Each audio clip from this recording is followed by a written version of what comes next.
revolution will be televised.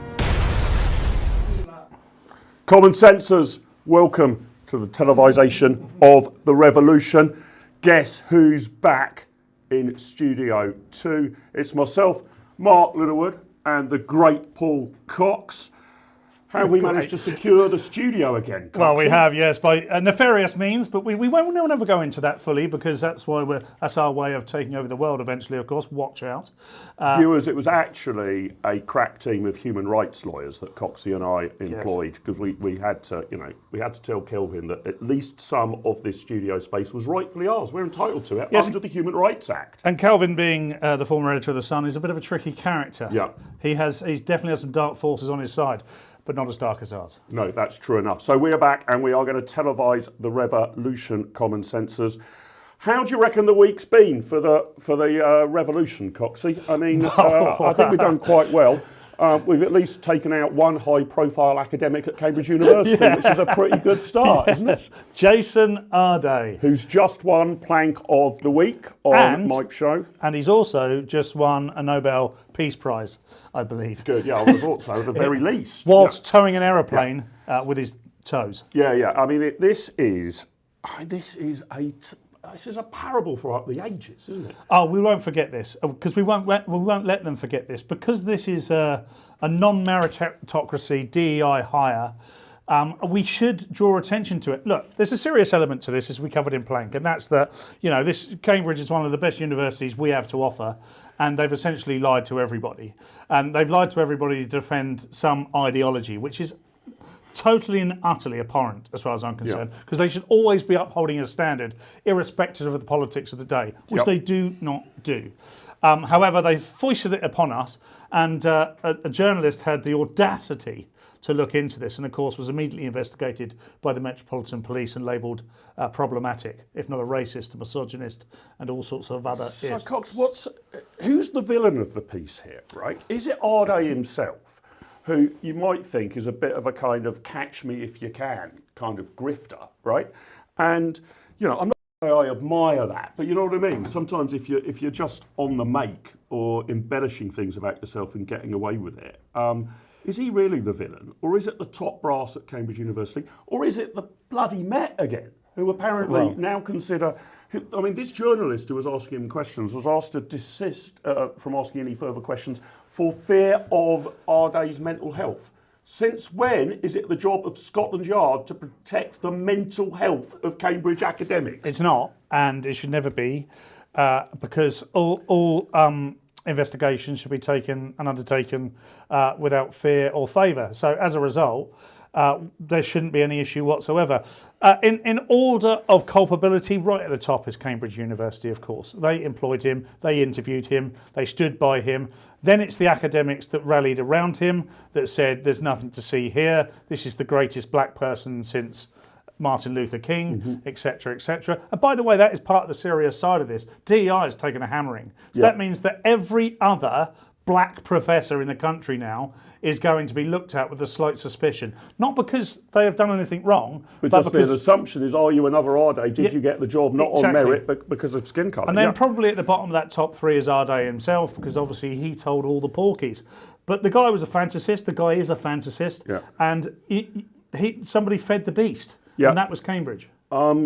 What's the most preposterous claimed achievement of Arday? So there was a couple in there. There was 300 miles in 3 days. There was 600 miles in 6 days, which became later, because someone questioned it, he said, oh, actually, sorry, it was 12 days, 600 miles in 12 days. But that's still deeply implausible. Yes, he did 30 marathons in 35 days, 9 of which with a broken leg. Okay. And none of the world's top athletes in this area had ever heard of him. So he was.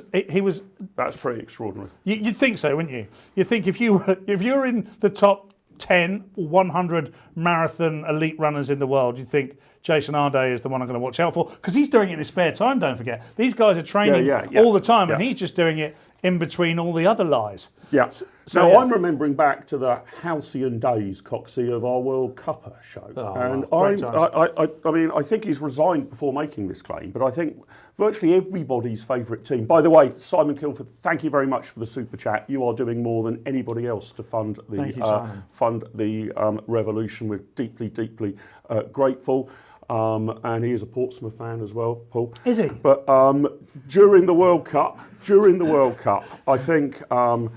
I think actually Jason Arday's biggest achievement was playing in goal for Cape Verde. He did, it? yes. It was pretty incredible. epic. And, you know, he's an international superstar on the back of it. Can we have clip number 2? This is Jason Arday arriving at Santiago Airport in Chile, where he's just signed for Colo Colo, one of their top football teams, adored the world over, including in Chile.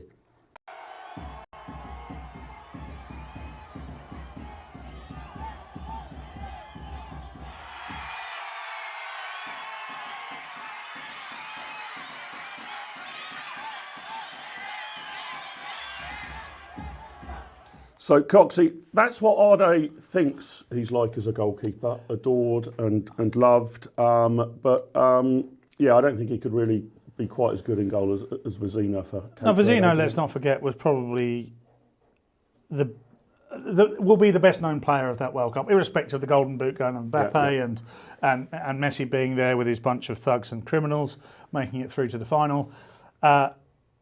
Vizina will be remembered as that, as will Jason Arday, who also scored the winner in the final. Yes, of course. Well, I've actually got a couple of clips of. I think he did also make a claim, Arday, about being a semi-pro footballer and a snooker player as well. Of all the absolutely limitless sort of thing. So nobody can track down any record of him. I think the Telegraph tracked down that there was one snooker record somewhere in some amateur tournament where he lost by 4 frames to 0.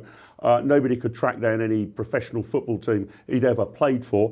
So I've got a theory, Coxey and viewers. I've dug up a couple of clips of what I think Jason Arday would be like if he did play football. I don't think he's any Vizino. Let's imagine he was a goalkeeper, right? Let's imagine you actually believed Arday's CV about all his athletic prowess, and you suddenly decided, you know what, I'm going to take a risk. I am going to put this man straight in goal for my team in the South African Premier Division. If he was your goalkeeper, I think this is the sort of performance you'd expect. So perhaps we can play clip number 1. Still in play. Big hoof forward from Jordan Marks. Oh, what was the keeper doing there? Now, we've seen it all this evening, William. This fits me completely. I mean, Zulu sees the opportunity. He's telling him, I'll pass it back to you. Okay, the goalkeeper says, no, easy, does it. I'll deal with it. He had no idea where he was. That's the problem. And you've got to feel a little bit for him. Look at those rugby lines on the field. Yes. That was what it was down to, apparently, the rugby lines. So he saw a rugby line, which doesn't have any part to play in association football, only in GBH egg chasing, as Paul Cox and I describe it. And apparently that's what blindsided him. Sort of mistake anyone could make, really, Coxey. Has the Pompey goalkeeper ever made an error on that kind of scale? Well, no, I'm not going to go into that. Aaron Flahaven, 20 years ago this week, passed away, God bless him, after collapsing on the pitch at Fratton Park. But and rest in peace, young man. But what I would say about that situation is it's like one of those nightmares where you wake up and where you believe you've gone to work naked. Which I've never done, and I promise you will never do. But he's found himself so far out of his goal, he only knows to pick the ball up, doesn't he? So all natural instincts kick in. He blamed the line. You could kind of swing a leg at it. Keepers come out. They could do, couldn't they? But then the greatest goalkeepers in the world are agile and mentally ill. So he just lent into his mentally ill part of that skill set. So do you think Jason Arday and his college were guilty of kind of celebrating his great achievements before he'd really achieved anything. Is that a fair criticism? His greatest achievement was being black. Right. Because obviously the things that and I don't even say that with tongue in cheek. Jason Arday's greatest achievement, according to his CV, was that he was black. He was mute until he was 11. Yeah. He couldn't read or write until he was 18. Yeah. He blames everything on being autistic because autistics mimic things. Do you know who else that mimic things? Psychopaths. Yeah. Schizophrenic psychopaths mimic people. So I think, look, we're going to be mainly doing some hard politics shortly, but there's a little bit of football in this half hour. I mean, celebrating things before you've really achieved them is always a little bit dangerous, Yes. isn't it? It is. I always even think that I think goals are over-celebrated. Because you then look back at the highlights and you're like, oh great, they celebrated when they won 1-0 up as if they'd won the World Cup and they end up losing 3-1. Celebrate at the final whistle. Do not celebrate prematurely. So if Arday was a centre-forward in the Cambodian Premier League, how well do you think he'd do? Well, obviously he'd get 50 plus goals a year and his celebrations would last at least 4 minutes. Well, I wonder, you see, because I think if it was put to the test, if he was put on the field, rather than us just believing his CV, it would look something like this. Let's play clip number 3. I think this is from the Cambodian Premier League. Extraordinary stuff. เราใจดีโอ้โหน่าจะตื่นตาตื่นใจเลยโอ้แล้วให้มาช่องเนี้ยไม่ล้ำด้วยโอ้โหแล้วมองแล้วไม่ล้ำแบบนี้ก็ไม่น่าจะเหลือแล้วแกดู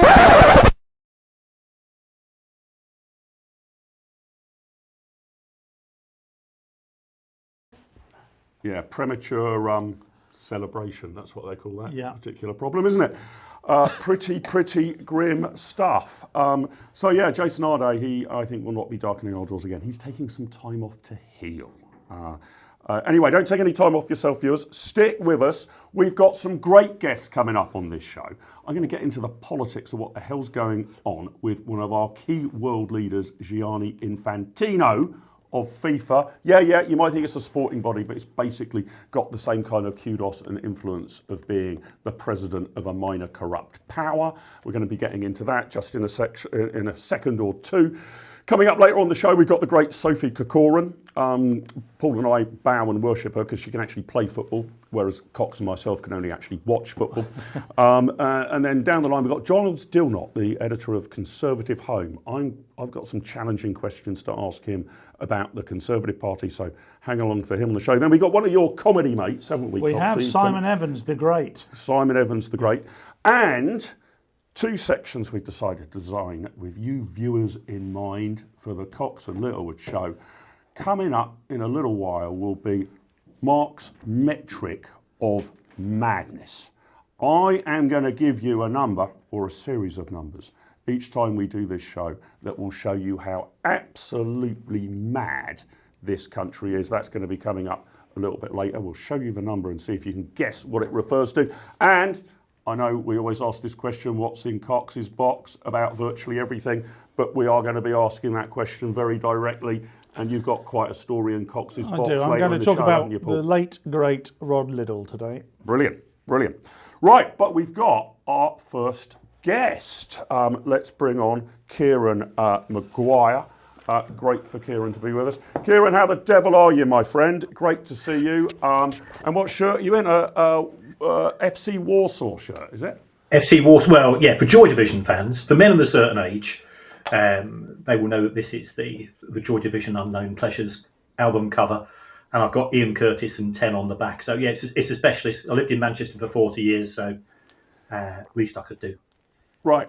Kieran was a great stalwart on our World Cupper show, but for those of you who don't know him, I should get the T's and C's and all of the apologies out of the way first. Kieran is an academic.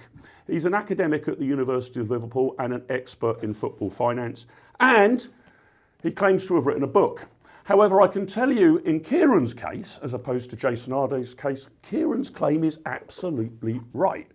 The Price of Football is a book you must read if you need to understand the economics of the game. Absolute brilliant textbook. And Kieran helps explain to us the kind of politics and the finances of football. And during the World Cup, when I was tearing my hair out about Infantino and all the corruption, on the face of it, corruption that we were seeing with sort of red cards overturned and all the rest of it. I suggested that come on, the European clubs, the European nations rather, UEFA, need to act and get rid of this man, and if not, walk out of FIFA. And Kieran, you thought I was completely nuts at the time. Do you still think I'm nuts, or do you think the Europeans might deliver a killer blow to Infantino? I think he's certainly holed beneath the waterline at present. The stance which has been taken by UEFA, and I've spoken to UEFA over the past few days, is that it wasn't the issues in terms of the red card. Nobody liked it. It wasn't the issue in terms of Cristiano Ronaldo playing at the first two matches when he should have been suspended, or Inter Miami qualifying for the Club World Cup when they hadn't qualified. It was to do with a lack of integrity as far as the proposals to sell 20% of the game to private equity, and the fact that he was doing it behind people's back. When you're employing anybody, whether that's as a politician, as a lecturer, or in my case, or as somebody in charge of a body as important as FIFA, you've got to satisfy three criteria. You've got to be competent, you've got to have integrity, and you've got to be likable. And I think you've got to call into question Gianni Infantino's ability in all three of those. I mean, certainly when we spoke, he had 211 votes behind him. There was no sign of any opponents. There was no sign of anybody willing to start a vote of no confidence campaign. But it was this particular issue in terms of selling the game to private equity, I think was a step too far for so many people in football. Now, I know not all of our viewers are interested in football, but I think this is a geopolitical question as well, and it's fascinating how things sort of move here. It seems to be, but correct me if I'm wrong, Kieran, that the kind of power structures of FIFA, the overall international governing body of the game, are all based on regional blocks, right? So you've got kind of, now all of the European nations, all 55 of them are against Infantino. I think that's sort of true of CONCACAF, that's the North and Central American Confederation. It's not as if sort of Europe is leaning against him, 40 against him and 15 in favour. It's 55 against him, every single federation. I guess that's true of CONCACAF as well. I mean, it's sort of a bit like being Secretary General of the UN, isn't it? And then finding that, I don't know, that Europe and North America are against you, so your position's untenable, even if Africa and Asia like you. Has he got to kind of keep each and every block on side? Or could he just write this out and say to the Europeans, well, too bad, I'm still in charge, you haven't got the votes to get rid of me, I'm staying put? Well, there is the opportunity, if there are, I think it's 43 signatories are required to put forward a vote of no confidence in Infantino, then that could appear at potentially the next the meeting of all of the members of FIFA. But you're absolutely right, Mark. It does tend to be regional rather than not necessarily national divisions. So we have certainly seen from CAF, which is the African Federation, it looks like they've come out in favour of Infantino. He has promised them more places at the World Cup, and he delivered that for them in 2026. There's a chance of the World Cup going to 64 teams in 2030, so that could be beneficial. There's been talk about him offering the World Cup final to Morocco if he can get support from there. So it is very political football, certainly at the strategic levels. And Infantino is paid handsomely. He's on $6 million a year directly from FIFA itself.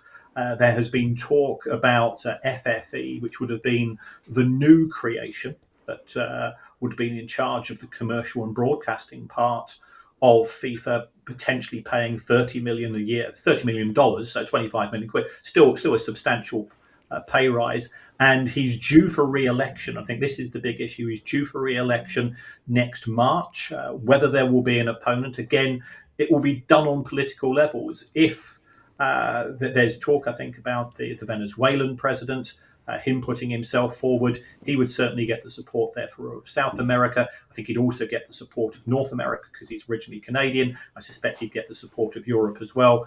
So we wait and see.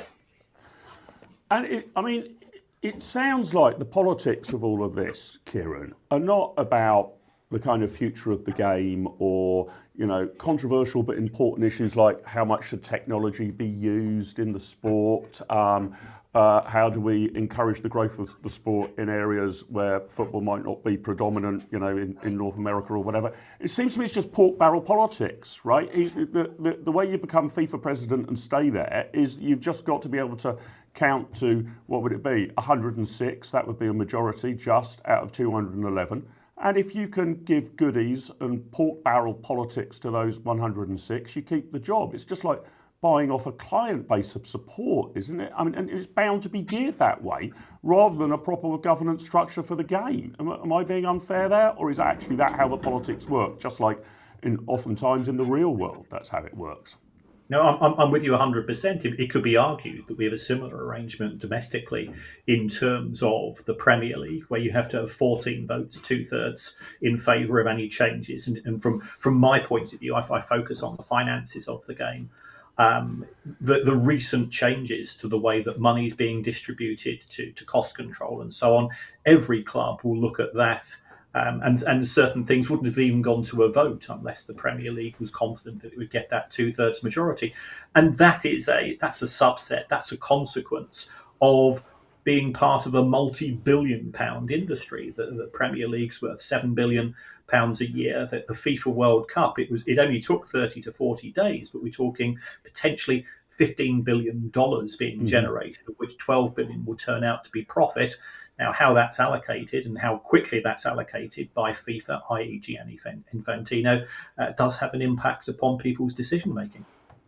Yeah. Now, help me get to the bottom of it, because despite my kind of free market credentials, Kieran, I tend to lean into being pro-competition and pro-private money being involved in things and rather sceptical of governments running things.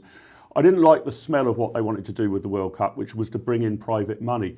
But quite a lot of my fellow travellers in terms of free market supporters said to me, what are you complaining about, Mark? I mean, why not bring more private money into the game? Sure, the World Cup's great and, it makes a big profit, but why would you object to more private equity coming in? It could be even bigger and better next time round, even flashier, even more exciting than the US, Canada, Mexico World Cup. Why do you think there was such a backlash to this? Was it because of the actual structure? We don't want private money to have a role in the game. Or was it because Infantino just took everybody by surprise? There'd been no consultation. It came out of a clear blue sky and everybody just thought, what the hell's going on here? Why weren't we consulted? Or was it a bit of each? I think it's more of the latter, because private money has also always been involved in football. You've only got to look at FIFA's sponsors. You've also got to look at the way that FIFA has awarded the World Cup finals for Russia in 2018, for Qatar in 2022, and so on. There was private money going into those ventures, which benefited FIFA. So that's part of the game. Nobody objects per se. But you're a Southampton fan. Southampton is part of your identity, your history, your heritage. If Southampton went bust because we put the focus on profitability in football and we say, well, the clubs which aren't making money, let them just go in the way that a local nightclub might go, a local garage might go. If that happens to me, I'm disappointed, but I'll find another garage. I'll find another pub which go to. You're not going to turn around and say, "Oh yeah, these things happen. I'm off to Fratton Park." Yeah. I can promise you, viewers. I'm sorry to disappoint you, Gox. That will never happen. Interesting feature about it, isn't it, Kieran? I've got an economics background. That the difference with football is it has overarching brand loyalty. You basically can't switch your brand. You might pick it for slightly odd reasons, but whereas I don't much care whether I shop at Tesco or Asda. Or whether I buy my shirts from M&S or Next, I might have a preference, but it's a mild one. You just can't switch your football team. It's just impossible to do so. So you've got a locked-in customer base, and therefore the danger that those customers / fans are exploited. That's what makes it a really rather different to any other product or service that we typically consume on the open market, right? Yes, and I think this proposal could potentially have been sold to the members of FIFA by Infantino if he'd been honest. The fact that I've managed to get hold of a copy of the slide deck of the proposals, and this was not something that was just an idea at the end of the World Cup that, it's been very successful, let's start talking to people. This has been put together over a significant period of time, and everybody else has been locked out. And this is very similar to what we've seen with the European Super League. It was 6 clubs in England going behind the back of the other 86 professional clubs and presenting them with a signed, sealed and final document. Again, no consultation. It was very similar also to Project Big Picture, which was an opportunity during COVID to effectively have a domestic coup of the game, where all of the votes would have been concentrated in 6 clubs out of 92 in terms of decision making. Yeah. And we as fans, I think we are very democratic in our viewpoint of the game. You've only got to see the reaction of fans of Chelsea and Spurs and Arsenal, Manchester United, Liverpool, Manchester City.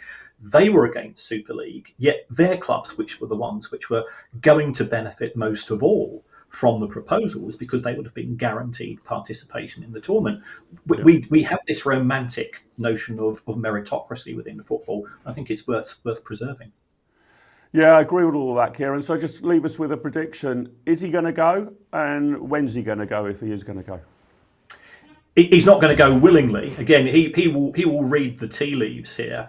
But what's Infantino's life without the conferences, without the private jets, without the motorcades to matches, without being seen sat next to footballing luminaries? He'd have a very empty life without it. So he's going to fight tooth and nail. It looks like he's got Africa on his side.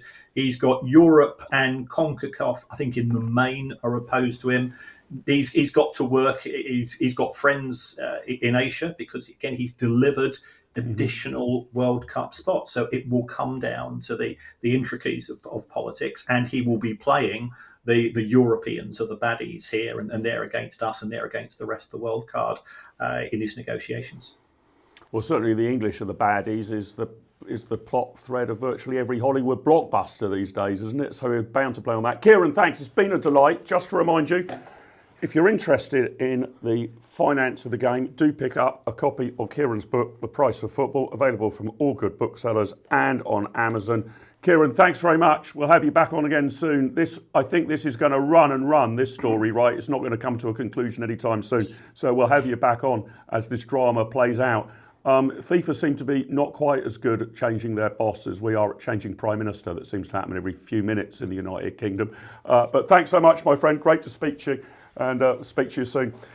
Coxie, what do we make of this? Look, I mean, we spent most of our World Cup show bemoaning this man as clearly the villain of the tournament. Am I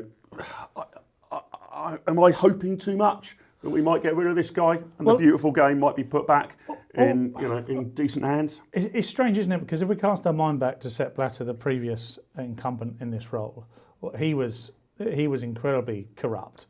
And when Infantino came in, he came in quite quietly. We thought, you know what, this is going to be okay. And all of a sudden, what happens is they're in power for a short to medium amount of time, and all of a sudden it corrupts. Yep. And it's exactly what's happened with Infantino, because he's obviously got lots of people in his ear saying, if you do this for me, I can do that for you. Because all of these things are building great big businesses for people to make money out of. That's all it's doing.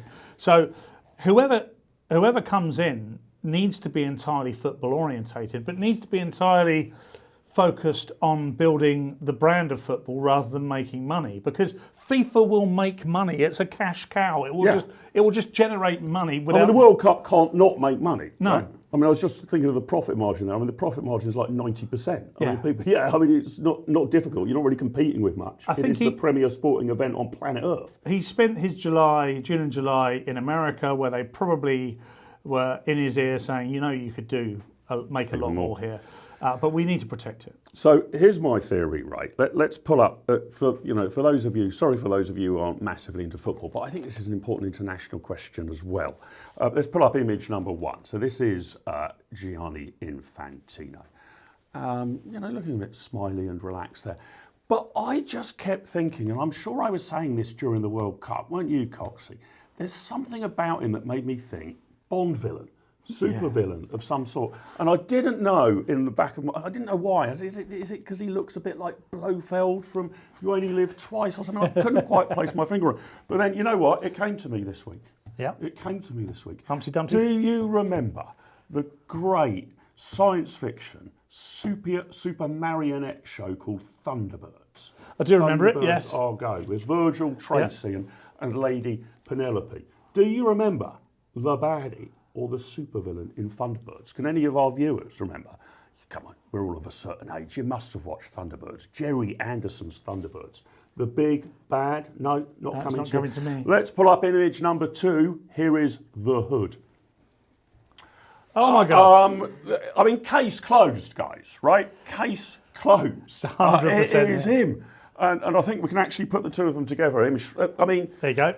you never see them together, do you? No, Have you ever don't, seen you that? don't, no, you don't never see them together. You've never seen Infantino sitting next to the Hood. So That is my top level barristery you've done there. That is my theory. It is definitely somebody in the chat got the Hood. So yeah, maybe he'd go back to being like a kind of full-time supervillain. Well, what if do you do? All of this sort of stuff. I mean, mate, Kieran, made a great point, and that's that his life will be empty without it.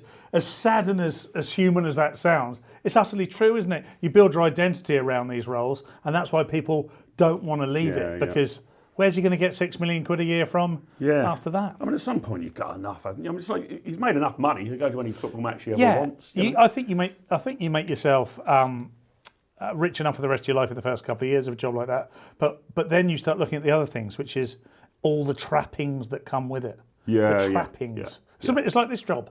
The trappings that we get doing this show is unbelievable. I mean, I've got to deal with Kit Kat. Yeah, I've got more. But we're cleaning on by our fingernails, Paul. I mean, look, come on, we've had to take an awful. We spent a fortune on human rights lawyers. We have, they are incredible. Right? Yeah. All of which have got completely impeccable qualifications. Yeah, of course they have. So we are still televising the revolution as it unfolds. Stick with us. We'll be right back with a range of great new guests straight after the news. Good morning. I'm Fiona MacLeod. A major rail disruption continues across northwest England and the Midlands after a power failure at a Manchester signalling centre yesterday. Thousands of passengers face delays and cancellations into Friday, with some operators still advising against travel. Whoopee, it's the pub at lunchtime for me.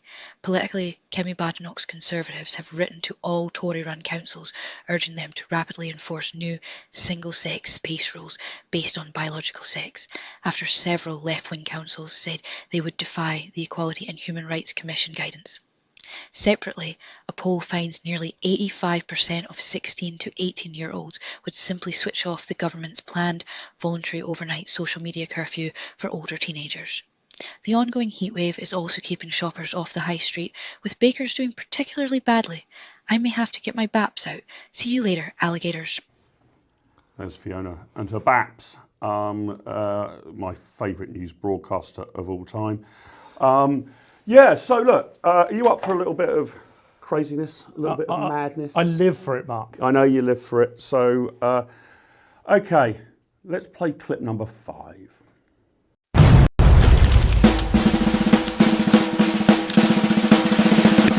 Time for Mark's metric of madness. So this is my challenge to myself, viewers and Coxie. It's to come up with a metric on each and every show, a number that tells you how mad the world is and why we must continue to support the revolution and bring back common sense. And I'm going to give you a number right now, and I want you to try and guess in the chat what you think this number represents, why it shows a level of madness in modern Britain. So let's pull up image 4. This is Mark's metric of madness for today, 18,500 quid. That amount of money is a metric of madness. Tell us in the chat if you've got any idea what that metric of madness signifies. Pauls, what's your guess? And do not say it is how much it costs to fuel my Learjet every week, because that would be a barefaced goddamn lie.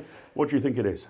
I don't actually know the answer. So if no, you're I haven't. thinking, I promise you, I've not told. I'm not pretending here. 18,500. It sounds something to do with tax to me. Ooh, you're not a million miles off there. Okay, not a million miles off. Jimbo guesses that Infantino's pay per minute. I haven't done the calculations on that. Sounds plausible. Sounds plausible.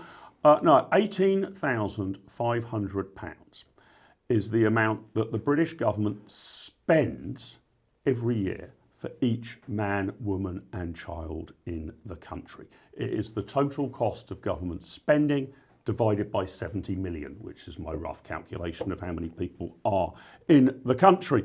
So it's not the level of national debt per family. Oh, if only it were. The level of national debt is eye-wateringly huge. If you count in our liabilities, something like £100,000 per person, absolutely shocking.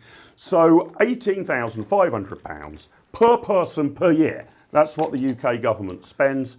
Coxie, do you reckon you get value for money for No, your I definitely don't get value £18,500 per year? And I know that's an average, and we know that actually it's proportioned slightly differently depending on where you live. And I think this is true to say, Mark, you'll tell me if I'm wrong. Actually, despite what you might hear from Andy Burnham, a lot of it goes north. In fact, what I saw is that the average in the southeast is 12.5, and the average in the northeast is something like 14.5. Yeah. So it's not like, and quite honestly, I don't believe we are getting value for money. We can't be, can we? I mean, there's potholes everywhere. The amount of money they spend on catching me going through a red light or doing 21.5 miles an hour in a 20 mile an hour zone all seems to be a perfectly workable system, and I get a letter 3 days later. But everything else fails to work. Everything else that I need to keep myself alive, for instance, seems to fail to work. Yeah, so it's now here's another thought for you then, right? I mean, obviously we see all the things that go wrong, but for the 18,500 quid, you know, you're supposed to get, you know, the NHS, if you can ever get to the front of the queue, education provided for your kids, support in tough times if you need it, money tucked away for your pension. That's a laugh, by the way. The government doesn't tuck any money away at all. They just hope to find the money when you become of pensionable age. You know, a whole shed load of things. The government tries to do too much, in my view. But let's imagine this then, right? Let's suppose, and I'm not saying that we should go quite this far, but let's suppose we cut the government back to the bare bones and we just said, look, all government's going to do is to have defence of the realm, you know, the army, border force, hopefully a properly functioning border force, and to keep peace on our streets and to make sure justice is done back home. If you took all of our defence infrastructure, the army, the navy, the whole lot, our nuclear deterrent, all of our policing domestically, every single police force in the country and everything associated with that, and the total cost of running our judicial system, every single court in the land, all the judges, all of the rest of it, what do you think that would come in at? Oh, lots. I would imagine mega lots. £1,650 per person. Good per year. Lord, that is amazing. So you could do all That's of good that. value. You could do all of that if all you wanted. I mean, you know, I'm not saying we should go this far, but if all you wanted was, you know, the military to defend the realm and a court system and the police and everything else is down to you. You've got to save for your own pension, you've got to pay for your medical care if you get sick, you've got to pay for your own housing, no child benefit, no arts council, transport completely privatised. If you were willing to go that far, it would only cost us, at the rate we're presently spending, 1,650 quid per person per year compared to the 18,500 quid per person per year we're presently spending. That, in other words, would allow us to cut tax by 90%. It's amazing, isn't it? But they just would never allow.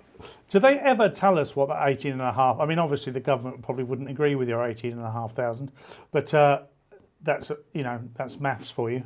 Follow the science, as they always tell us. Yeah. Do we ever get a clear idea of how they spend that money? Well, you can break it down by department, right? So the biggest department is the welfare department, the Department for Work and Pensions. Its budget is about 330 billion quid a year. And that's just what That's interestingly the same as the benefits bill. That is the benefits bill. So, right, okay. Yeah, that is the benefits bill. That's what they do. So their job is just taking one chunk of money from one cohort and giving it to another, right? We're going to take from these people and give it to people, I don't know, with kids or people who are elderly because they get a pension. That's the biggest chunk. Next comes, I think, the National Health Service. I mean, that just eats money. Then the education budget and servicing our debt not paying it off, just servicing it, Spending we interest. now spend more on that than we do on education. Incredible, isn't it? Absolutely crazy. Scandalous, if anything. Are you going to cover the debt later on in the show? Yeah, I'm not going to go into that then, but that I definitely stick around for that, by the way, because that is an absolute shocker. If you think these numbers are a problem, you wait until you find out what our debt is and how it's been accumulated over time. So where do you reckon, Coxie, we should try and get to on the size of government, right? I mean, it is damned expensive. I don't feel I get £18,500 a year of service out of it. I mean, obviously, there's quite a lot of stuff that you don't really think about. That, you know, all right, you notice the potholes, but, you know, street lights, there's all sort of things that you just kind of assume are there for free that aren't there for free. But I don't think I'm getting good value for money at 18.5 grand per person per year. Government has never cost more, and the services are not exactly premium, are they? How do we cut it back? Do we go to that like crazy minimalist point of view that I was having? Let's just get down to defence of the realm, and it's devil take the hindmost on everything else. So great news, income tax is going to be slashed to 3% or something, you know, VAT down to 3 or 4%. Or, you know, do you want a bit more fat in it than that? You know, a bit more of help and support. There would definitely need to be a bit more help and support, because I don't think it's like an alcoholic coming off of alcohol or a drug addict coming off drugs.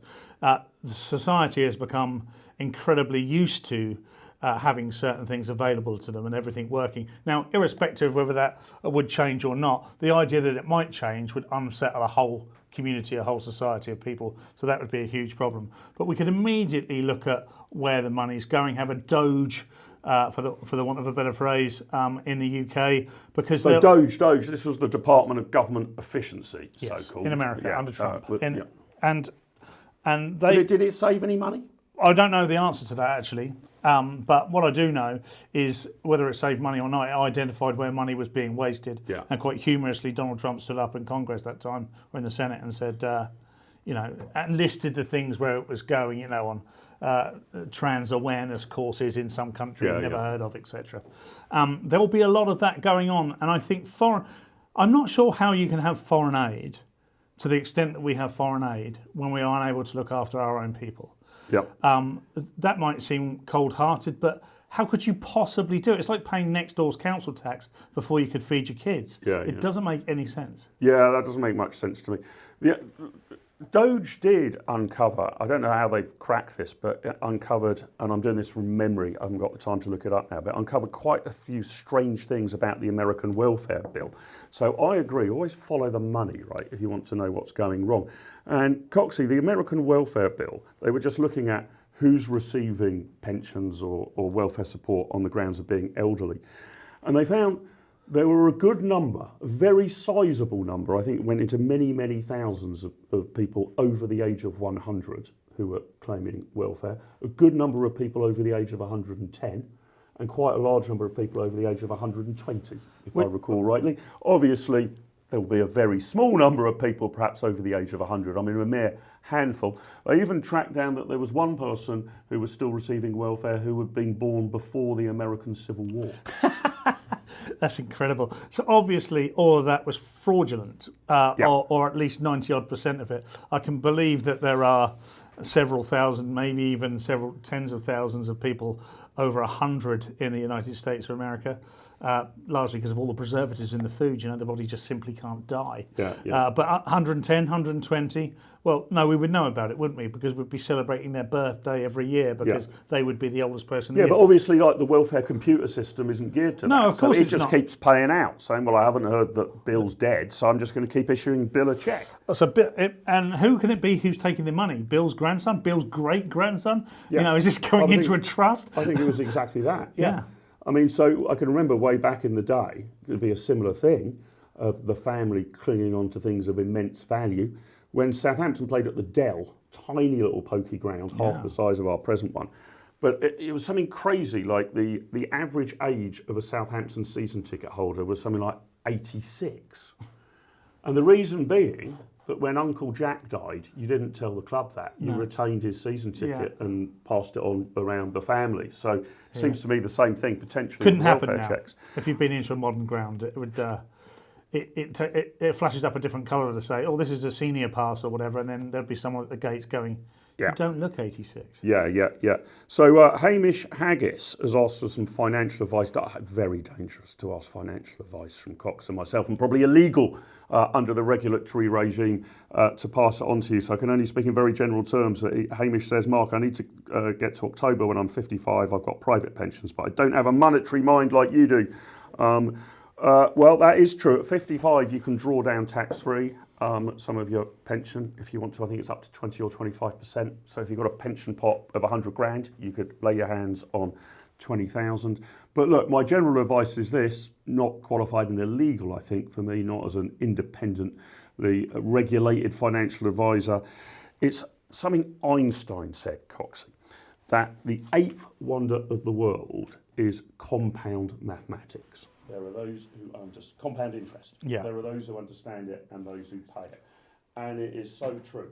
So, Hamish, if you're just about to turn 55, you're a similar age to me, maybe a few months older than me if you're turning 55 at the end of this year. But you can't get in a TARDIS and go back and change this. But money put away early. If you start saving for your pension in your 20s, your early 30s, that money will, if invested wisely, have grown so enormously by the time you get to your 50s, 60s and 70s. Mark, his mic's just gone off. Pass that over to Mark, will you? By the time you get to your 50s, 60s and 70s, it's so you basically got to start saving small amounts early. That's kind of my... Yeah, so your point being there is that, like you say, you can't go back in time, but the longer you leave it, the more money you'll have at the end. Many people were putting into pensions if they got a sort of office job or something in their 20s and 30s. If, however, you started working in construction or you were self-employed and you didn't have the wherewithal, the advice to have done that, then you probably are going to be looking for other methods. And I'm loath to ask this because I don't know if I should, but let's say you're not in that situation, and let's say Hamish, was it Hamish? Yeah. Isn't in that situation. What can he do later in life to secure some income? Yeah. Well, I think actually we've got to get a little bit off. I mean, I don't want everybody to have to work their fingers to the bone until they die. You know, having a nice and pleasurable retirement, if you've got a little bit of money put aside, is a great idea. But I think we've got to get a lot more flexible about working.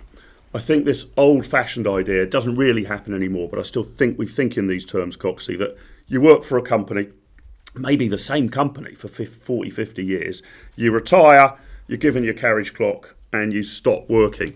I think we've got to get a lot more flexible. I want people in their 60s, 70s to be, you know, maybe doing a little bit of part-time work. You know, a few £1,000s a year for half a day a week, that kind of thing. Yeah. And we've still got this idea that you kind of work, quit, retire and don't do any more work. We've got to be a lot more flexible than that. People have got to dip in and out. It's got to be a bit more like a gig economy, don't you think? I do think that'll come difficult to a number of people. I think there's a generation of people, namely the boomers, that wouldn't sit very well with. The boomers, for all the criticism they get, some of it unfair, some of it entirely fair, are the peak benefactors of the work till you're 60, work till you're 65, then retire.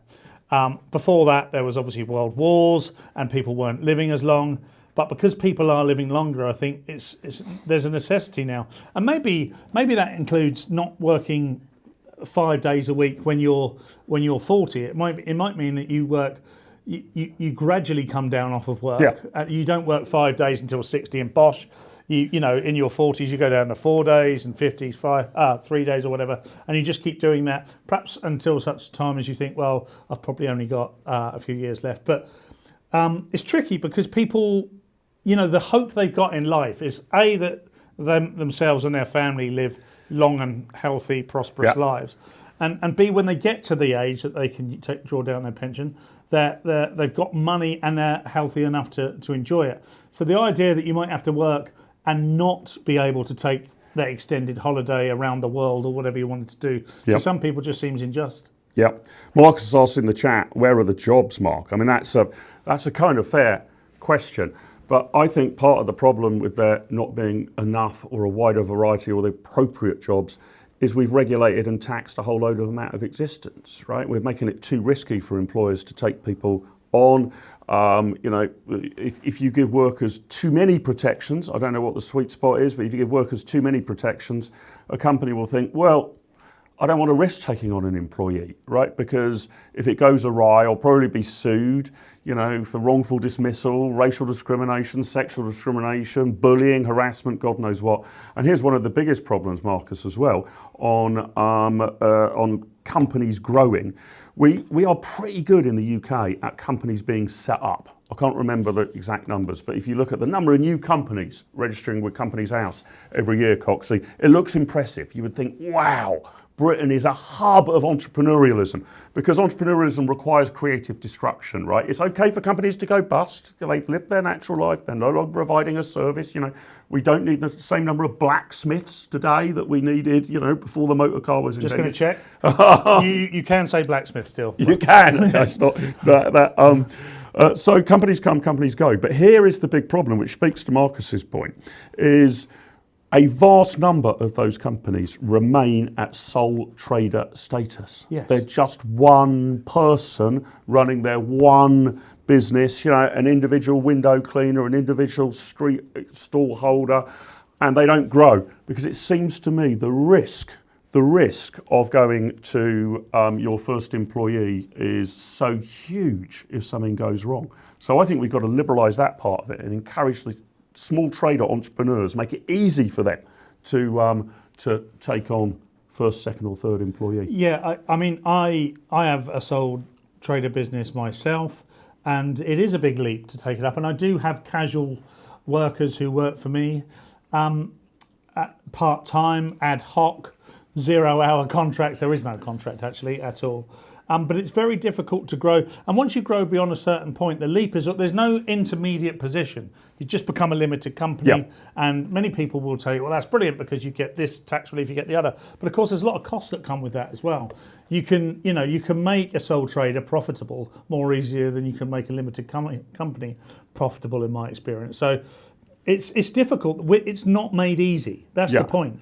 Well, you say that. Is that right? I mean, you know, fine, yeah. I mean, look, a lot of sole traders, you know, do great work and earn a decent living off it.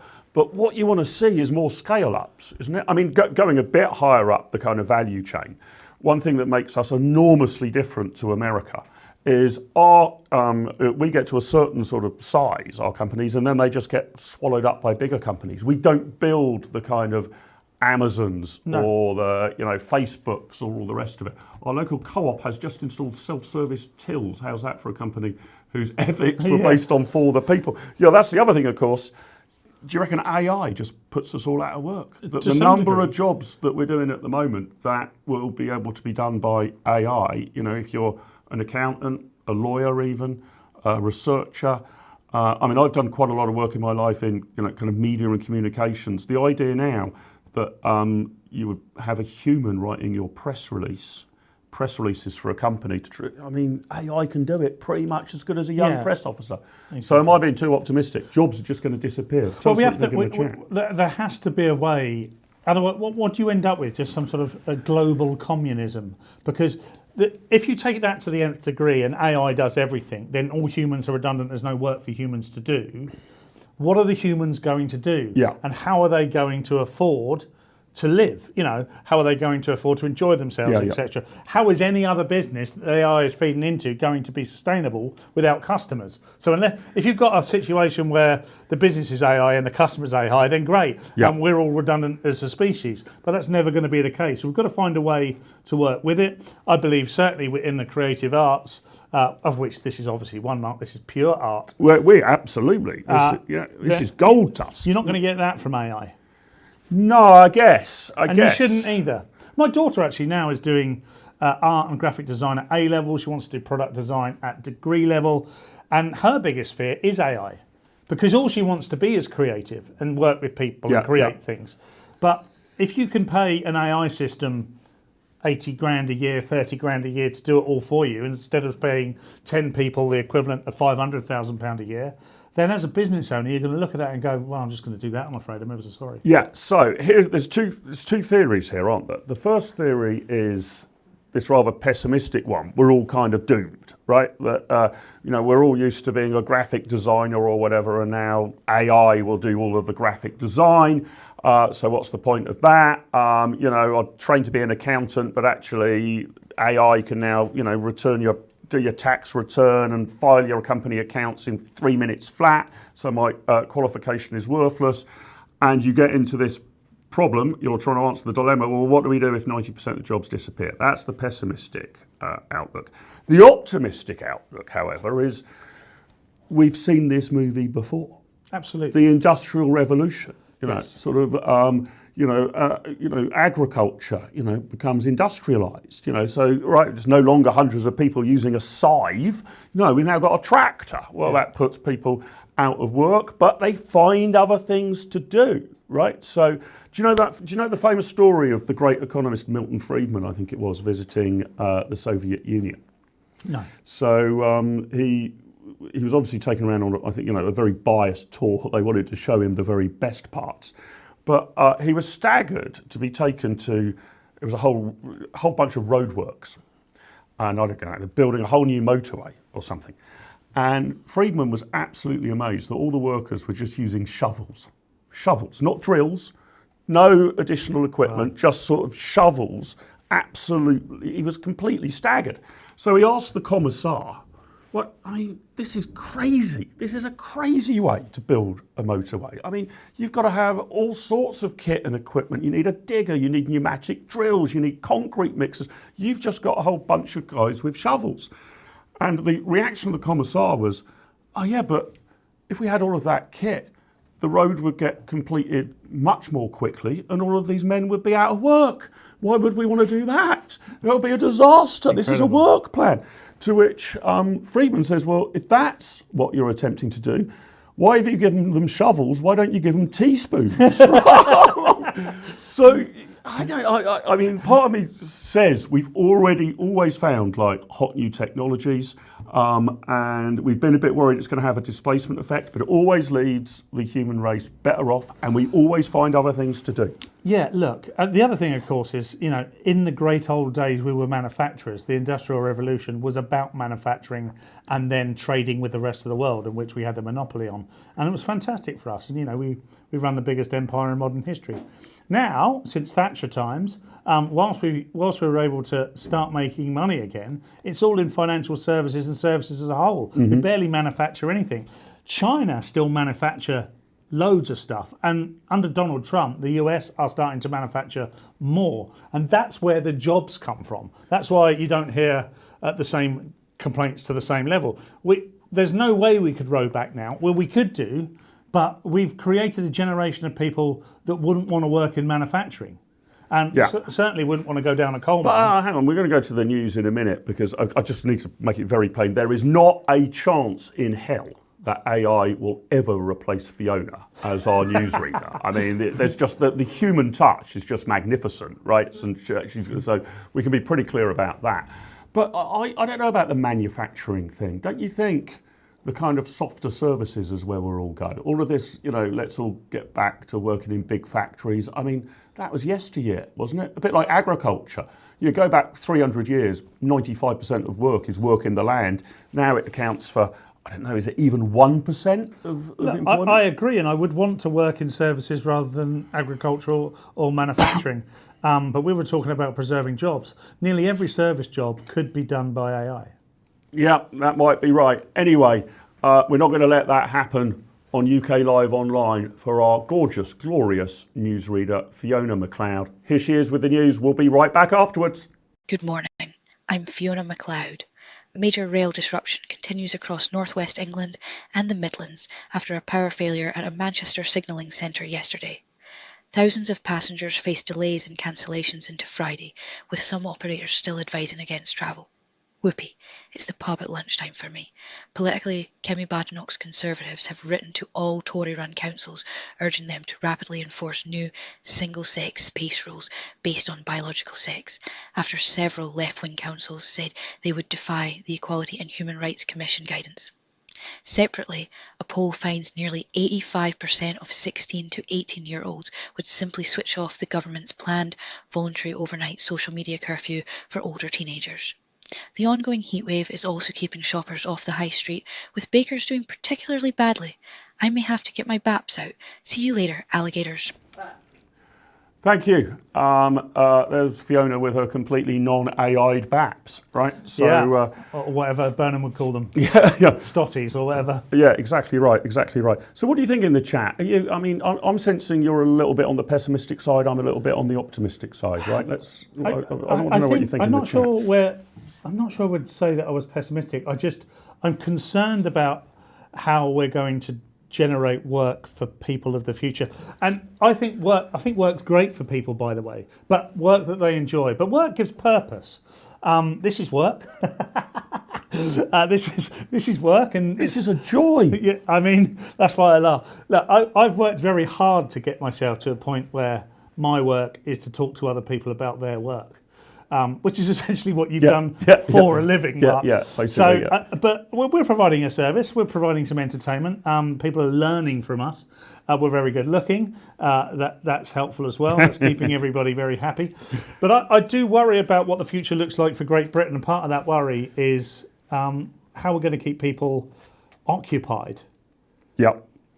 Yes, but haven't we yearned for generations for a kind of leisure society? Yes, right? of course. That was the selling point of whatever the revolution was throughout the 50s, 60s, and 70s. Yeah.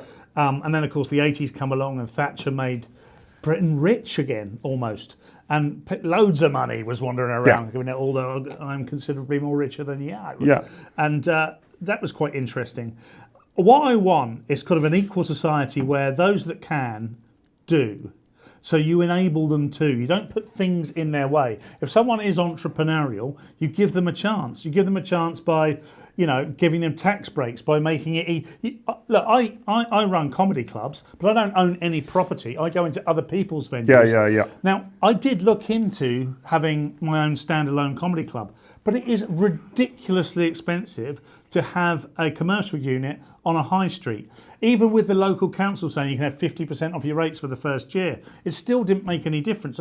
Just on a small, less than 2,000 square foot unit for a year is 70 to 100,000 pounds in cost before you've even made any money. Yeah. And if your overhead's 100 grand before you start, it's very difficult in sort of light entertainment and the events industry to make money, to put things on. You've got to diversify. You can't just have a comedy club because it's not London, it's not Bristol, Manchester or whatever.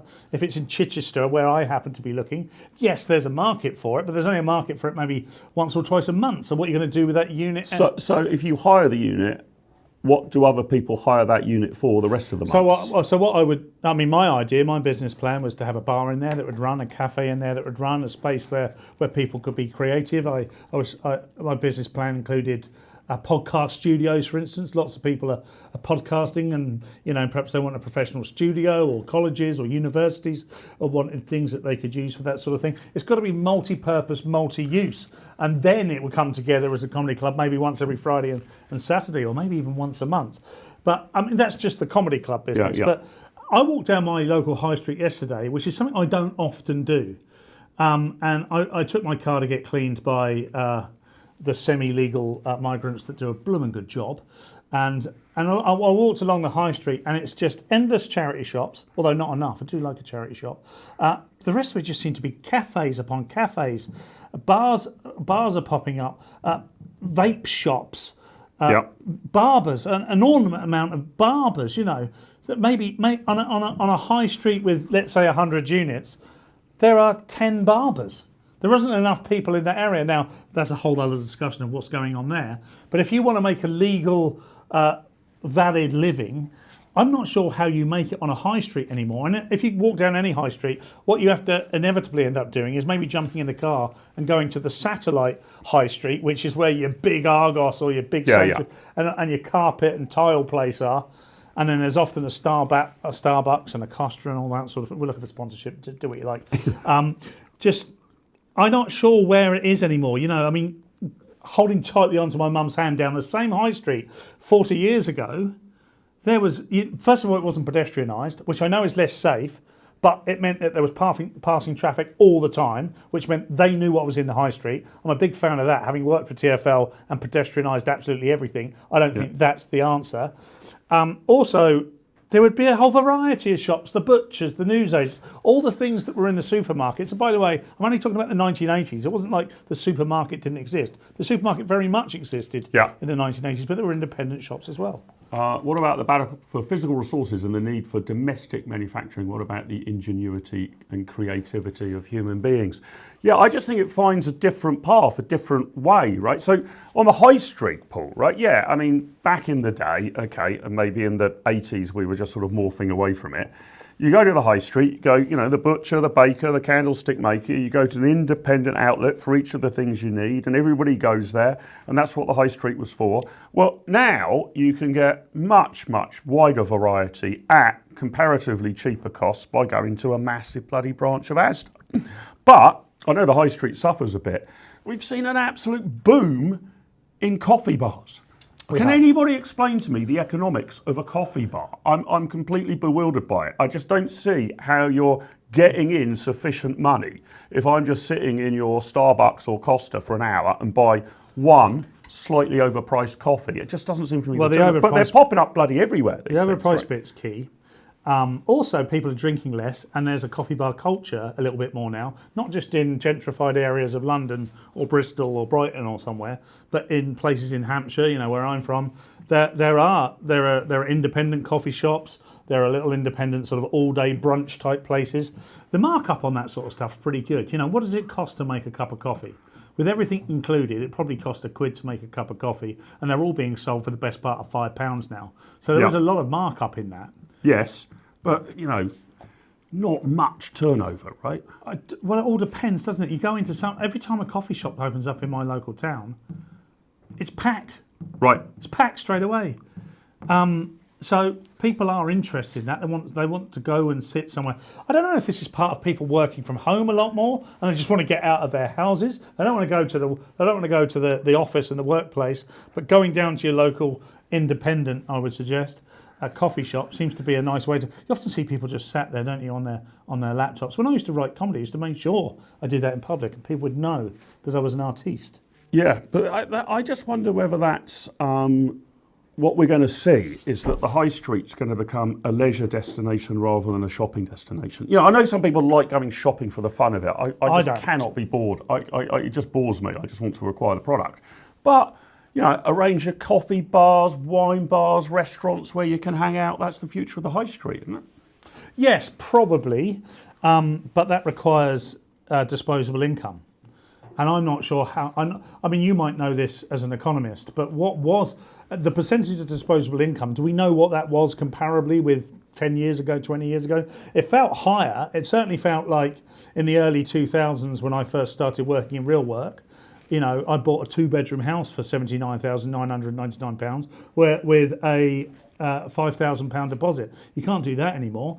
I earned 15 grand a year. The other half, she earned at the time, you know, a similar sort of amount. So on a £30,000 income into the home in early 2000s in our 20s, we could buy a 2-bedroom house with a mortgage for £400 or £500 a month and go to the pub 3 or 4 nights of the week.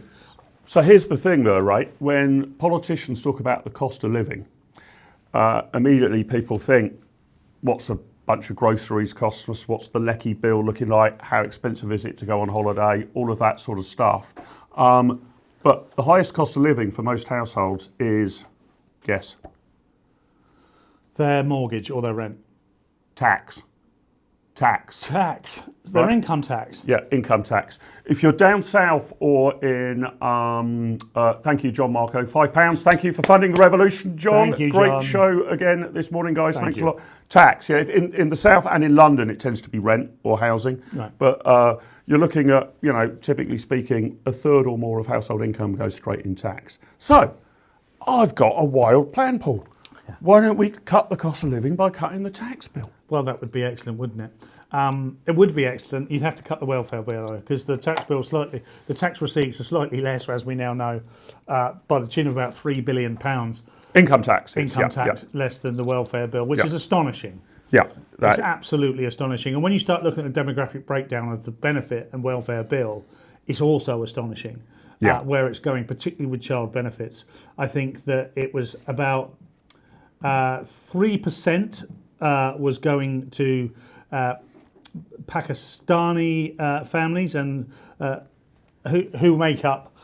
A significant amount was going. I forget what it was. Maybe it was 30 billion of that was going to Pakistani families, which make up 3%. Yeah. And an equally significant amount was going to Bangladeshi families, which make up less than 2% or less than 1%.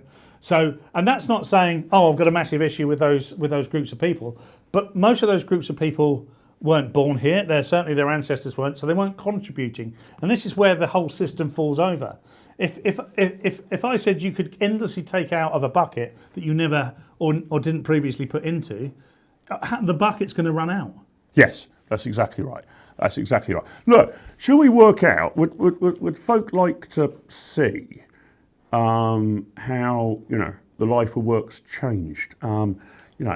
Mike Graham back in the day would have been employed by big media corporations.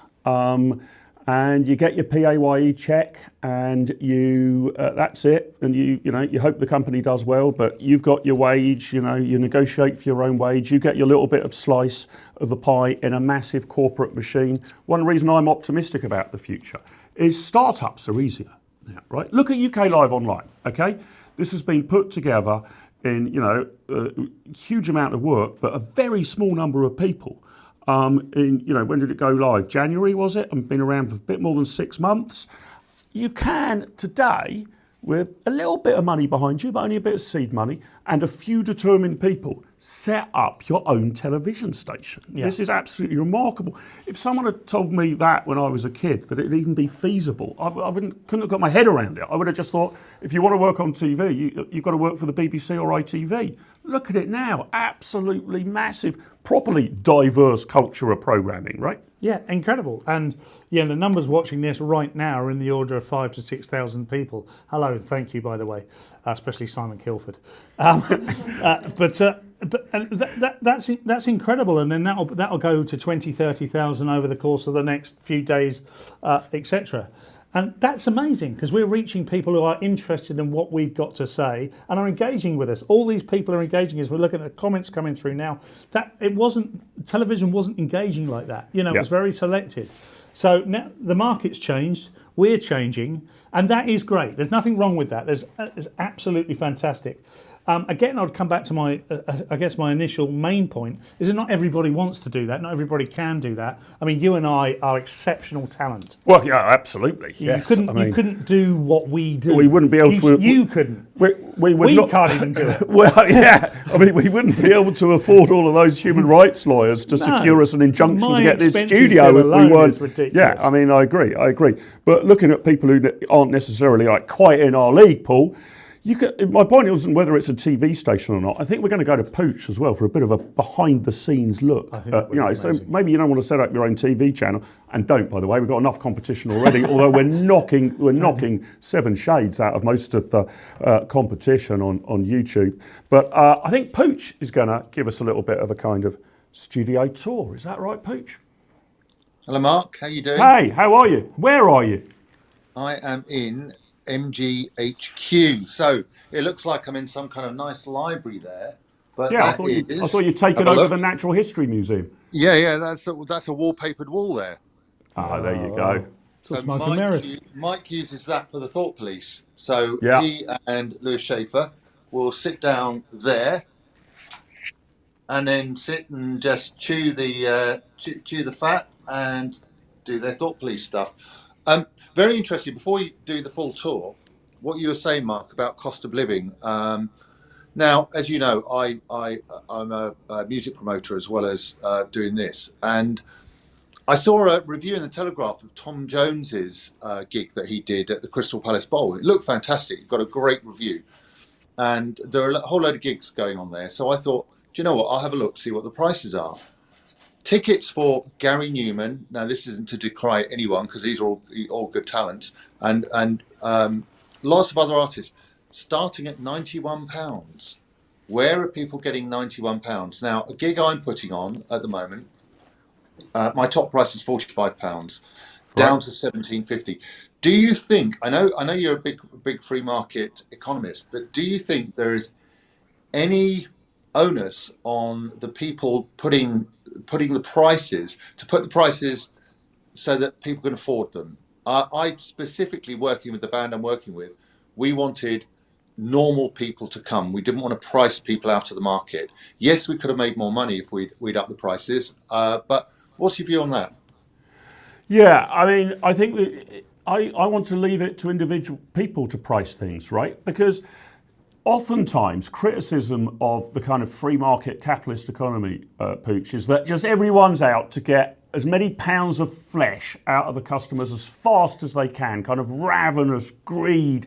Put the prices to the absolute maximum you can. I just want that profit margin to go up. But actually, there's a whole range of other things, right? So I don't know your business model necessarily, but let's take, this was a few years ago when Kate Bush did her comeback tour, right? Yeah. And she made the decision, it wasn't just, I've got X number of, seats and standing room available, I want as much money as possible. She offered to people who had been on her fan newsletter list for at least a year, so you couldn't cheat by joining up that morning, you got very cheap tickets. She said, I want to reward my fan base. If you just quite like Kate Bush a bit, maybe have one or two of her LPs, well, that's fine. You've got to pay, the full 150 quid or whatever it was. But if you had been a loyal Kate Bush supporter, fraction of that cost. So that was, a way of her building her fan base, showing loyalty to her fan base. And you build up that audience over a longer period of time, right? So I would have thought on your model, right, maybe as a sort of generosity of spirit out of the kindness of your heart, Pooch, you want it to price it within the range of ordinary people. But oftentimes you then get tiers, right? So you might sort of say, look, there's seats at the back for 15 quid, you'll have an adequate view. But, if you want one of the tip-top seats and a glass of champagne with the actor or the comedian or the musician afterwards, we've got a £200 offer for you. Well, so you get a whole tiering of offers as well, right? You can price discriminate. We do that. And I'm not being particularly altruistic, but I do think at some point you've got to look yourself in the mirror and think, do I really want to try and charge £100 for these tickets? Because the first rule in concert promotion is the expensive tickets sell first. They always sell first. So that means that the people with the deep pockets, they get to see the gig, and the people who maybe can't afford it, up in the gods. I think this is happening in football though. If you go to Fulham, go to Chelsea, go to Liverpool, go to Man United, I don't know what it's like at Saints or Pompey, but certainly my wife works at Fulham doing bits and pieces, and I go there and it's basically like a tourist centre. It's expensive tickets, and there don't seem to there are, of course, in the Hammersmith End there are lots of brilliant Fulham fans, but I think people are being priced out of football as well. Yeah, that has definitely happened, but you get a kind of trickle down effect there, right? So but because I'm a multi-billionaire, Pooch, I buy quite expensive seats at St Mary's. I'm thinking of buying the club outright, but at the moment I'm just clinging on to my four season tickets in the corporate hospitality area. It has got more expensive. It has got more middle class, but that's actually then seen a big boost in attendances at non-league football, right? So you think, well, all right, I'm not going to pay 100 quid to have a corporate seat at Southampton for every match. You know what? And even 30 quid for a regular seat, that's a bit out of my price range. I'm going to go and watch AFC Tottenham or Waterlooville or, one of the non-league teams. So, there's such an array available that I think football's benefiting from top to toe, right? You can't just look at it about what is the price of a ticket at Old Trafford to watch Man United. Goddamn expensive. But I bet your number of options to watch football at a reasonably decent level in the greater Manchester area are absolutely massive and probably start at £5 or something, right? Yeah, absolutely. And going back to what you were saying about starting a new TV channel, I've worked with many broadcast companies, and there is a heck of a lot of money spent. I'll give you a quick tour of what we did here. So, I mean, it's kind of coming in the door. I'm trying to work out the size of it then, Pooch. You know, I've been in there, but how many foot by how many foot? 6 meters by 5 meters. So 30 foot by 25 foot. So come in, we've got that wall there. We don't do metric on this channel, Pooch. We're old school. Oh, yeah, exactly. And then we've got a space here where the guests come in, they'll sit down, and there are herons. People worried about the herons. They're still alive. I feed them every day. We've got look how posh is this? We've got a coffee machine.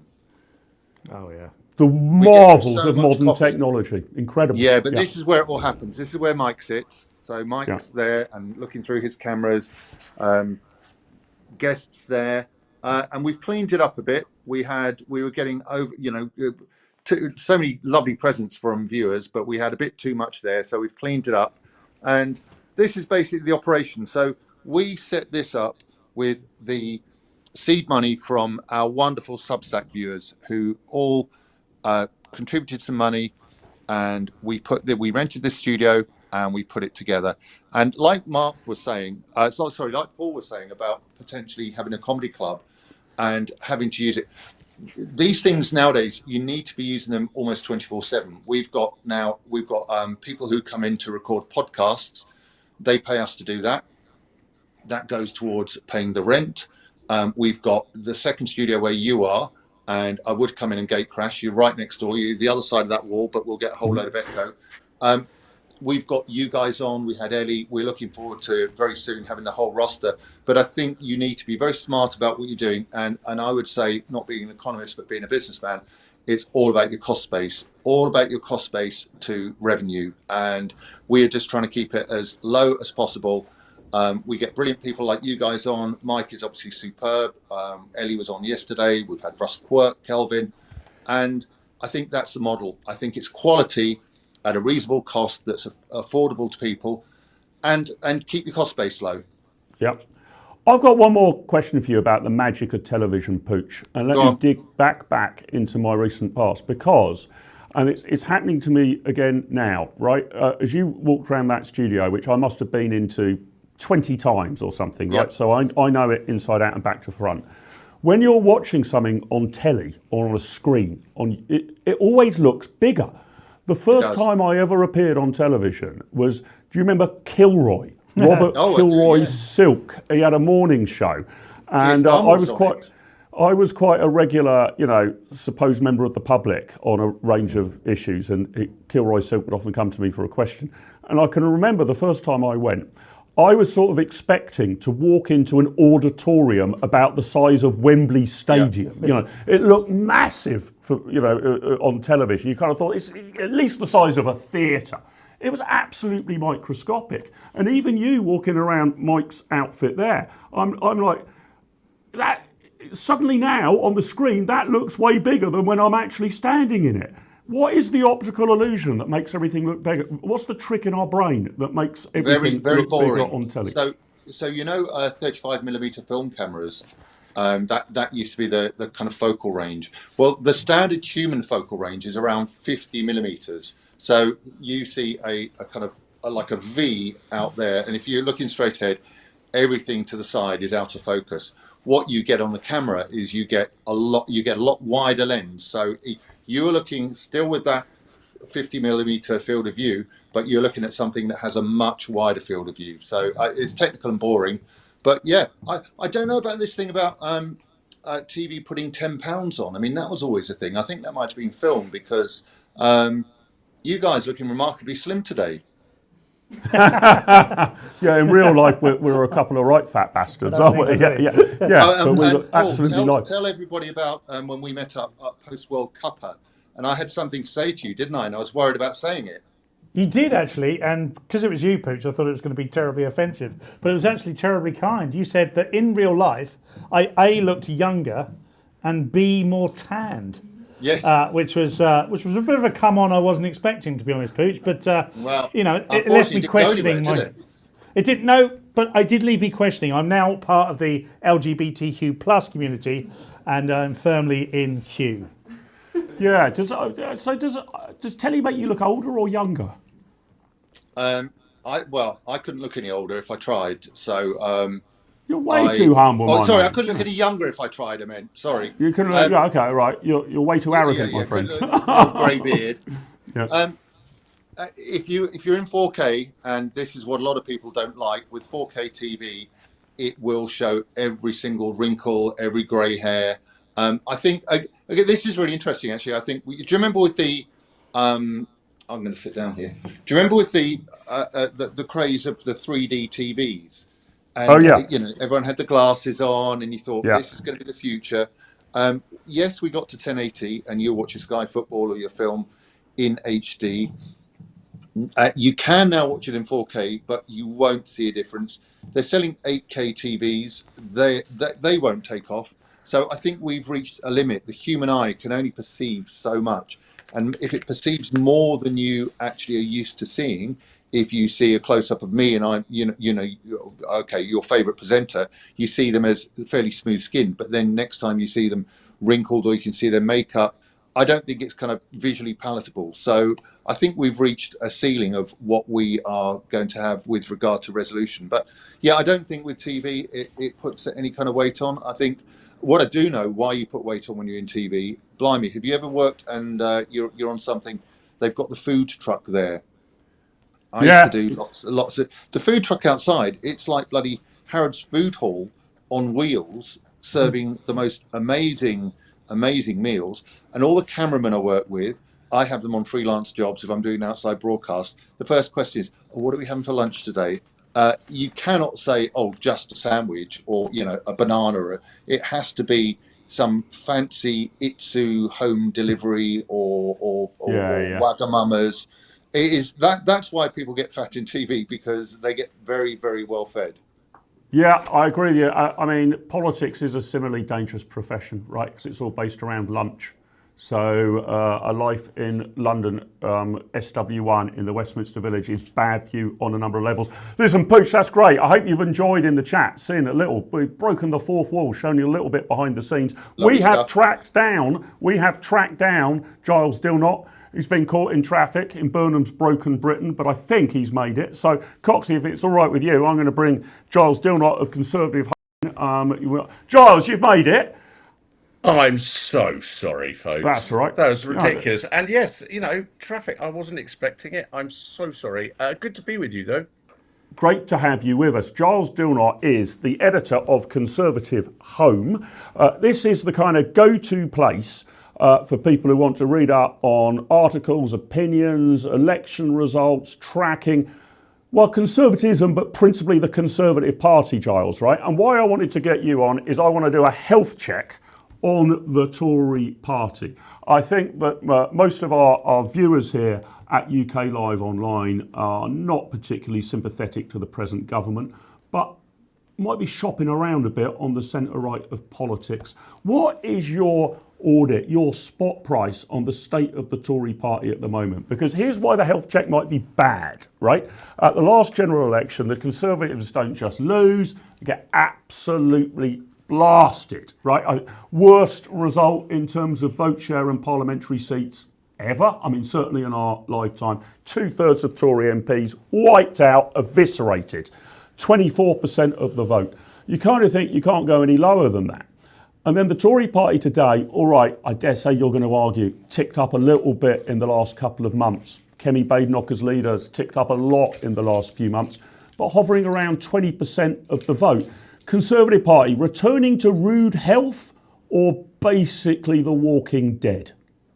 Definitely not the Walking Dead, Mark, but then I guess I would say that, wouldn't I? But I think you're right. I think that we've discussed before that, they are setting out on a task they think they can succeed at doing, which is detoxifying their brand and grabbing the attention again. And as I would say, yes, and you've predicted, Kemi is doing quite well at grabbing that attention. Isn't making much difference on the brand as a whole. They've got a whole load of work still to do. And I think there are still people who go, look, we kicked you out 2 years ago. We haven't really changed our minds just yet. Now, I think there are demonstrably things she can do and has done to say, I am not the same Conservative Party that you were dealing with in 2024.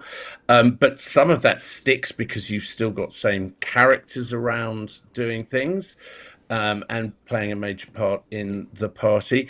I think its structures, they've had to have a lot of work doing to them, and there are some associations that are dormant. Two massive hits on councils in local elections hasn't helped that sort of internal infrastructure. She's get the money in, which is good. Lots of people thought she couldn't, and she didn't, but she did. But none of this is guaranteed. I think they know this. Nothing is inevitable now. I would say that some of the polling stuff, a lot of people point out that, at their worst point at the election in 2024, they were on, 24%? And now they're struggling on 20. Every percentage point now in five-way politics, and we are in five-way politics, is the same as sort of 3% back then. It's really, really hard. They're going to contest. They are contesting. I think the idea that they're dead, which is what Reform have been saying for 2 years or more, is evidentially not true. But are they guaranteed renewal and success? I don't know that is there. What I'm more interested in, I think, is there, given what I study, is that they believe it can be, and I think there are signs that it could be. But am I guaranteed on that? No, definitely not. Not completely convinced. No. So I like Kemi Badenoch, and I've always liked her. I liked her in the last government. I think she's very bright, very erudite. Some people say she only has one setting, hard bitch mode, but I quite like that setting, right? I think that's quite a good single setting to have. I think she might enjoy that rather than the word, but she might get the sentiment that, yeah. But here's, I've got a couple of things where I think she needs to go a bit further, right? Because I totally hear what you're saying, that if you've been kicked out of government and your last period in government was pretty dismal, then it takes a long time for people to forgive and forget. But I think that the Conservative Party, in particular its leader, needs to say, look, I know things went wrong. I've got an explanation as to why. You can't just say, oh, we're under new management, things have changed, we hope that with the passage of time you'll forget about it and forgive us. I think you've got to have an explanation as to why things went wrong. And I'm not sure Kemi Badenoch has articulated that really. She just sort of said, we're under new management, we're going to have a more professional approach, we made mistakes, but...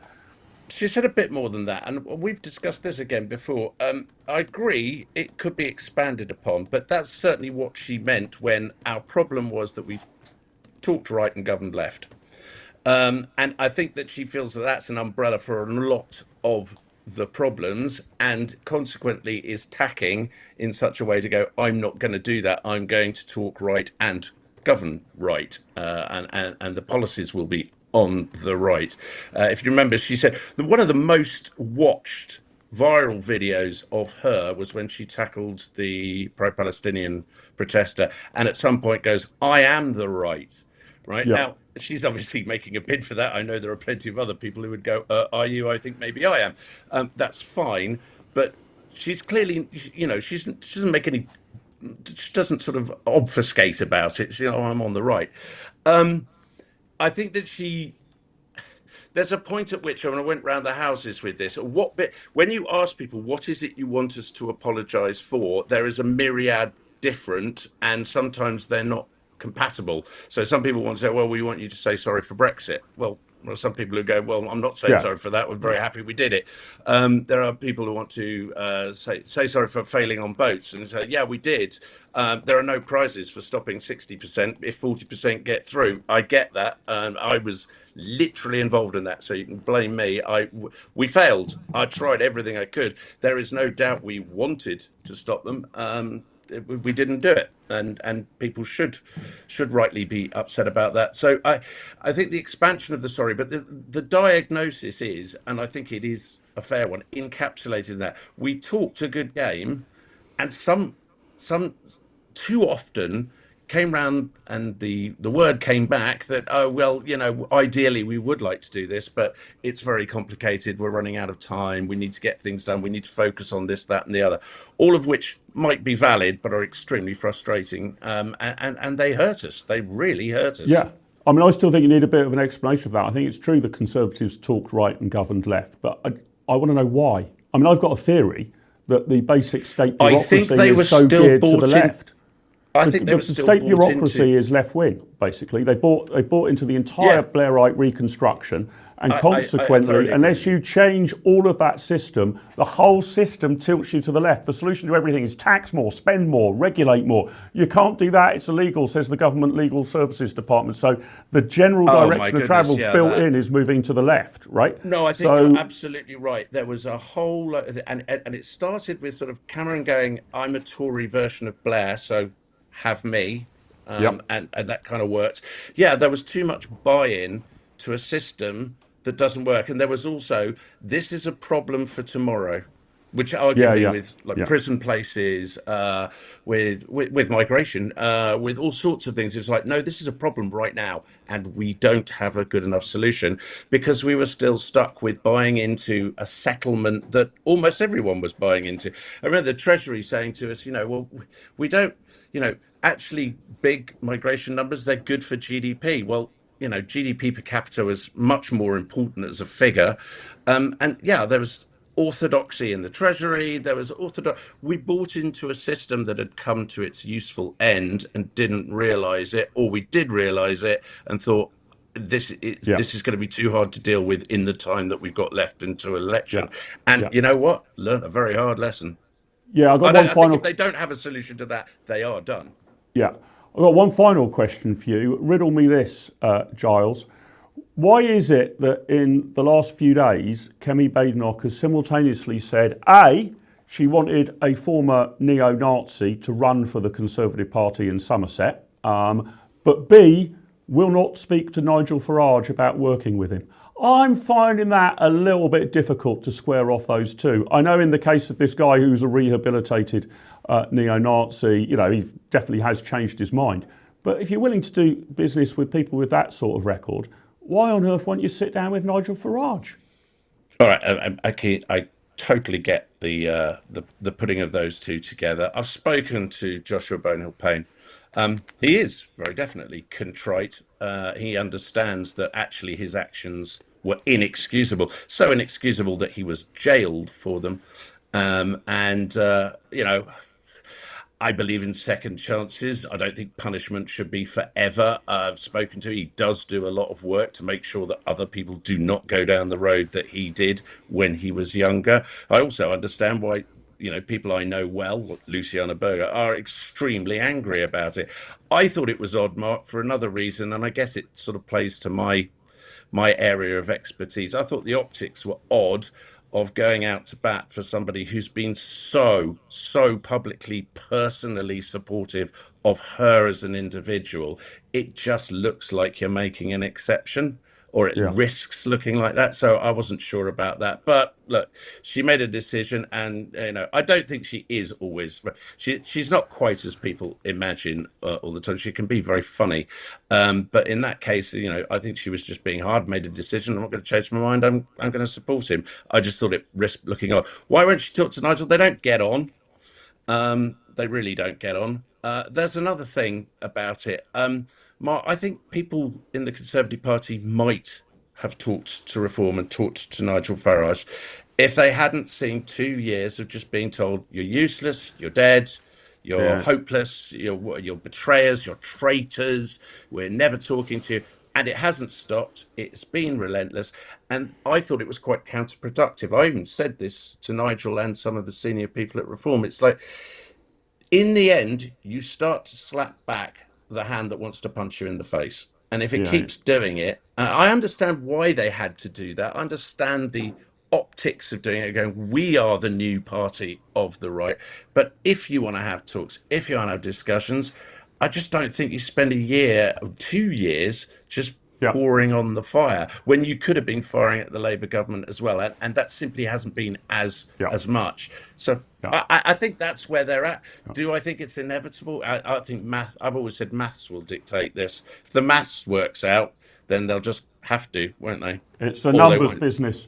Giles, look, great to be with you. Politics is so unpredictable and such a mess. We will check in with you again in a couple of weeks' time for an audit, and try not to be late. Yeah, can't trust the goddamn Tories. Make these promises that they'll, what they're going to deliver. Yeah, I just promised let and you didn't down deliver. time after time after time.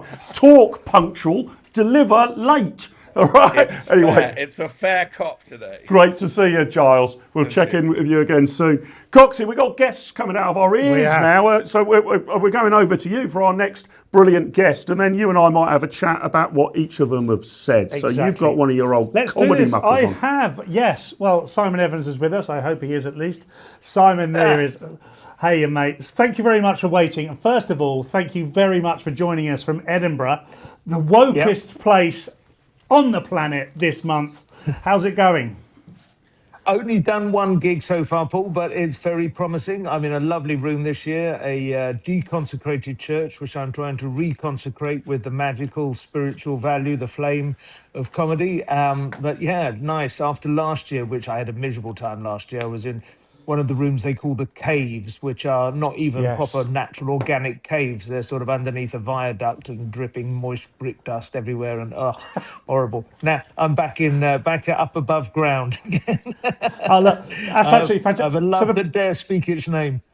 Well, we will say exactly where that is in a minute. But this year's show is called Shadow Play. Do you want to tell us a little bit about that, Simon?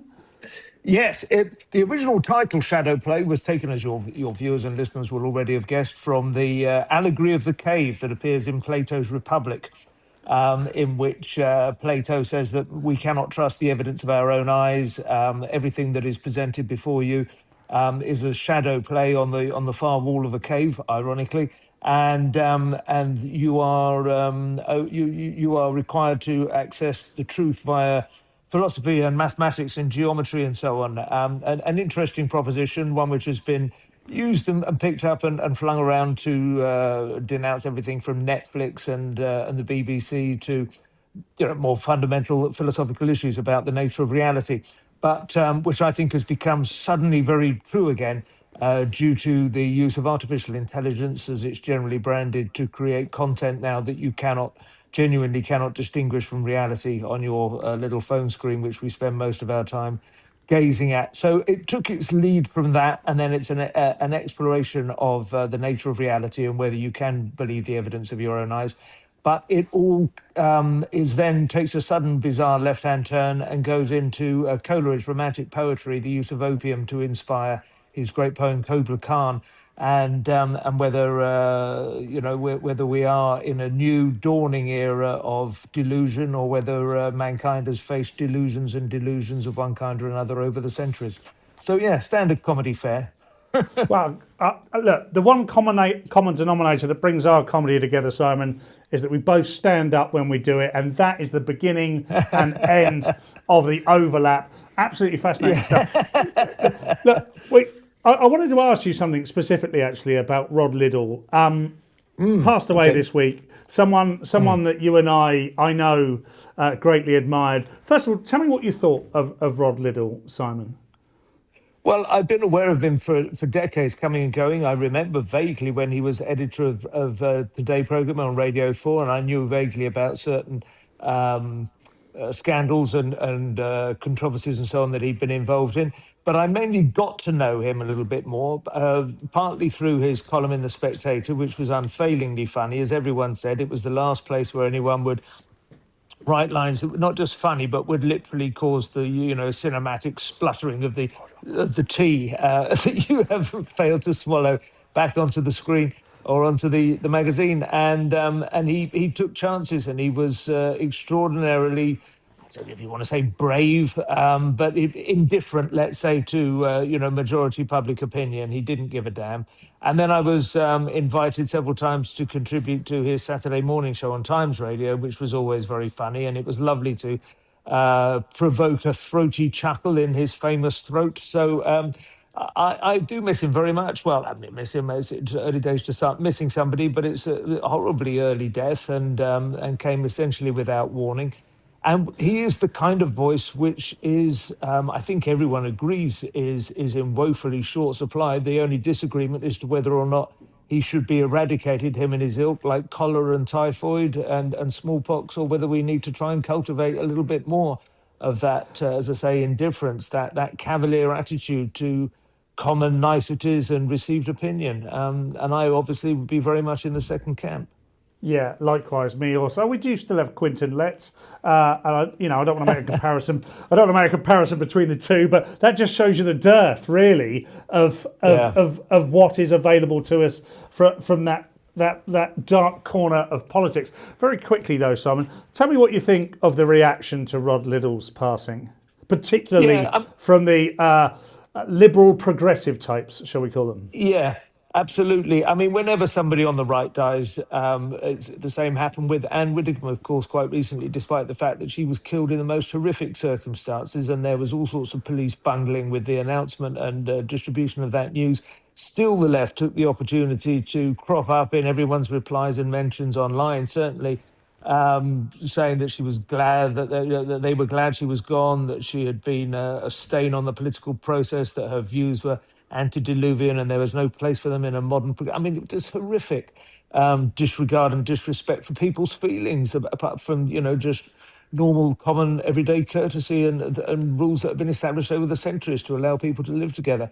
And the same thing has happened at scale with Rod Liddell. There's been hundreds of people online, most of them with sort of double-digit follower accounts and double-digit IQ, from what I can gather, either just regurgitating literally a couple of egregious errors he is supposed to have made. One in which he announced that he could never be a teacher because he would not be able to resist the temptation to sexually interfere with the girls. And another occasion on which he did behave badly. I think it's understood, with his former wife, who he divorced almost immediately, and I think saw his mistress on honeymoon. I have no interest in his private life and from that regard, but obviously the great thing about satire and the great thing about being, as courageous and cavalier with the niceties of taste as Rod was, is that you will cross the line. When people say an edgy comedian, I don't know if they think about what that word means, edgy. The point about the edge is that sometimes you fall off the edge. If you stand that close to the edge, then occasionally you will take a forward stride and disappear into the abyss. And he did do that a few times, and that's exactly why you were laughing delightedly, because you sensed he was teetering on the edge once again. It's always the finest, funniest, deepest, most reactional, the jokes that produce the laugh that short circuits the brain and all the parts of the central nervous system that go, don't laugh at this, it's wrong. Well, that's exactly it, isn't it? Those are the great laughs, There have been many comments this week where people sort of didn't agree with anything that Rod Liddell said. Now, I don't really want to meet the person who agreed with everything that Rod Liddell said, because he never meant for it to be all agreeable. He was just doing it to push the line. Look, Simon, we've got to go, unfortunately. But before we do, please tell us where we can find you online, and tell us exactly where we can find you in Edinburgh this month. Yes, I'm at The Simon Evans X on X, formerly Twitter. My website is The Simon Evans, and the room in Edinburgh is called The Nucleus. It's, as I say, a church, now an arts centre, just up the hill a bit from the Pleasance, which is one of the very well-established venues here. So on the Pleasance in Edinburgh. But if you just search my name, Simon Evans, in Shadow Play, Google will do the rest for you. It's 8:45 every evening until the 20th of August. Simon, thanks so much for your time. It's been wonderful talking to you, mate. Take care. Have a wonderful run in August, and I'll speak to you soon, mate. Thank you, Paul. Take care. Bye-bye. Take care, Simon. Wow. Simon Top man, Evans, isn't he? He is a top man. Question for you. Which is woker? The Edinburgh Festival or the Conservative Party? Well, it's definitely the Edinburgh Festival. The Conservative Party, unfortunately, as you've already pointed out today, it pretends to be on the right. I think they are now finding their roots again under Kemi Badenoch, and we'll see where that ends up. But definitely Edinburgh, which I've done 4 or 5 times. Last time I did it was actually pre-pandemic, actually, so I've not been back since. But it's woke. How'd you cope? I've never been, but I think it would just send me absolutely round the bend. I can only cope with so much wokery. It all depends, because when I did it, I was in literally my first 5 or 6 years of doing stand-up comedy, and of course that's where you want to go and play. And I was in the Fringe. I wasn't in one of the big venues. I was in the Fringe. The Fringe up there is massive. Just wander around, go into a show you never thought you would go to. Not everything is woke, of course, but do be careful, because a lot of it is. But there are people up there, and do you know what? I can't really think of anyone to recommend this year other than Simon Evans. I don't know if Jeff Norcott's gone up. Probably not. If Jeff Norcott's up there, go and see him. But there really aren't that many I'm not even going to call them right-wing. Simon is a conservative. That's what Simon is. Simon is a thinker, an intellectual, and a conservative. Because most people will think... Sounds like a very dangerous far-right extremist, racist, misogynistic, fascist. Exactly, and hopefully, fingers crossed, you will get some of that if you go to Simon's show. But I definitely recommend seeing him. Yeah. And what do you think? What did you make of Giles? Because I know we're going to come to Cox's box in a minute, something that's been grinding your gears or making you annoyed, Paul. You're one of the most laid-back, relaxed, jovial people I know, but even you can get annoyed. What did you think of Giles's take on the health of the Tory party? And in particular, I knew I was going to lob in this question. They tried to bring in this ex-neo-Nazi guy to be a candidate. That's all fallen to pieces. So, what was his name? Like Bone Shaker Death or something? Joshua Bone Shaker Death. That all falls to bits. But then there's also, I know we're not going to talk to Nigel Farage. You know, he's beyond the pale. I can't square that circle. Interesting. And I'm not sure how many layers of management there are in the Tory party, but I can understand. Thousands. I can understand if Kemi Badenoch was entirely unaware that he was running a councillor, and of course he has a very checkered past of which he's paid the price for, and he has since repented and is essentially making a life of that, repenting and helping other people not go down the path that he did. However, there is a line that has to be drawn, irrespective of what I believe or you believe, where entering back into public life may not be the right thing to do, or at least needs to come with an incubation period longer than months. And the problem with that is the optics. And politics is all about optics. Doesn't matter. You know, it's one of the reasons a lot of people say to me, why wouldn't I go into politics? I'm sure they say it to you. If they say it to me, they definitely say it to you. And it's a fine line. I enjoy talking about it. It's very easy to point out the hypocrisy from the outside. Within it, I can see myself falling foul. I can definitely be more... I could definitely connect and communicate, I think, with the working people more than 99% of most politicians, but that doesn't get you a long way in politics. That gets you to a point where you've got a platform to be absolutely beaten on, and there's a reason. There's good and bad reasons for that. I think many more bad in the common times, in the recent times, but we do need to have more people of experience in the world. I mean, we talked earlier about Samantha Niblett. If you don't allow normal people into politics, you will get Niblett. That is a glimpse of our future if we don't get some normal people into politics. I think that's very true. Look, some folk in the chat are asking, and I'm fascinated too. It's the big question. It's time to find out. It's time to find out. Let's play clip number 6. Find out what's in Cox's box.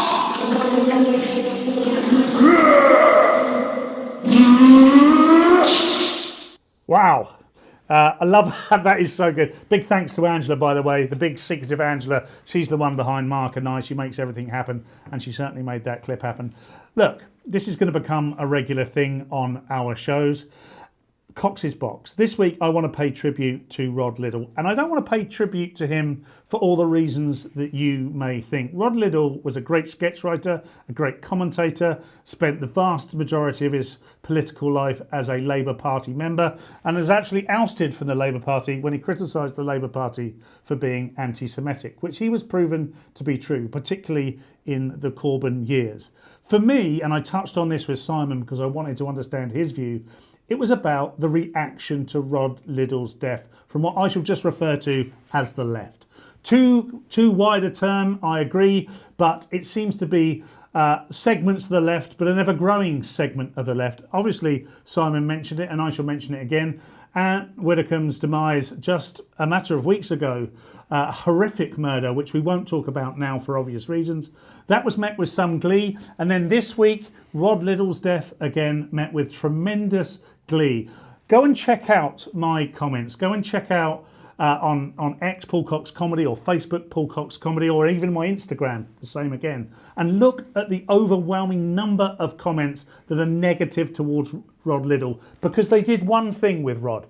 They took absolutely everything he said verbatim seriously. And I would say the difference between the left is obviously the old adage being true, that the right think the left are wrong and the left think the right are evil. And that is very true in those comments. They seem to believe that every single time someone with a conservative view of the world must be punished for that, and not just punish for that on the minute, the second their death is announced. That for me is why our society and the fabric which pulls it together is ripping and tearing and falling apart. We need Rod Liddles, we need Anne Widdecombe's, and you don't have to agree with them. You don't have to be the one that decides if what they say is right or wrong.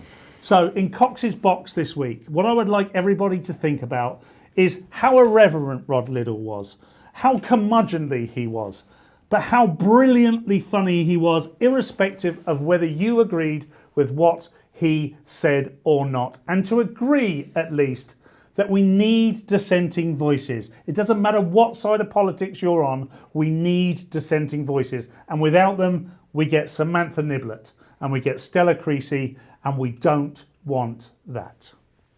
Love it. Great, great, great spewing out of genius in Cox's box.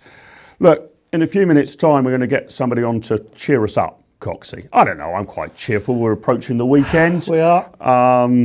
Football season, I guess, kind of starts this Saturday. Your lot have got West Ham United. Yes, we do. We've got West Ham in the round of 32 in the League Cup. Yeah, there you go. The Milk Cup, the Rumbelows Cup. What's it called now? The Carabao Cup. Yeah, I'm going down to Colchester tomorrow.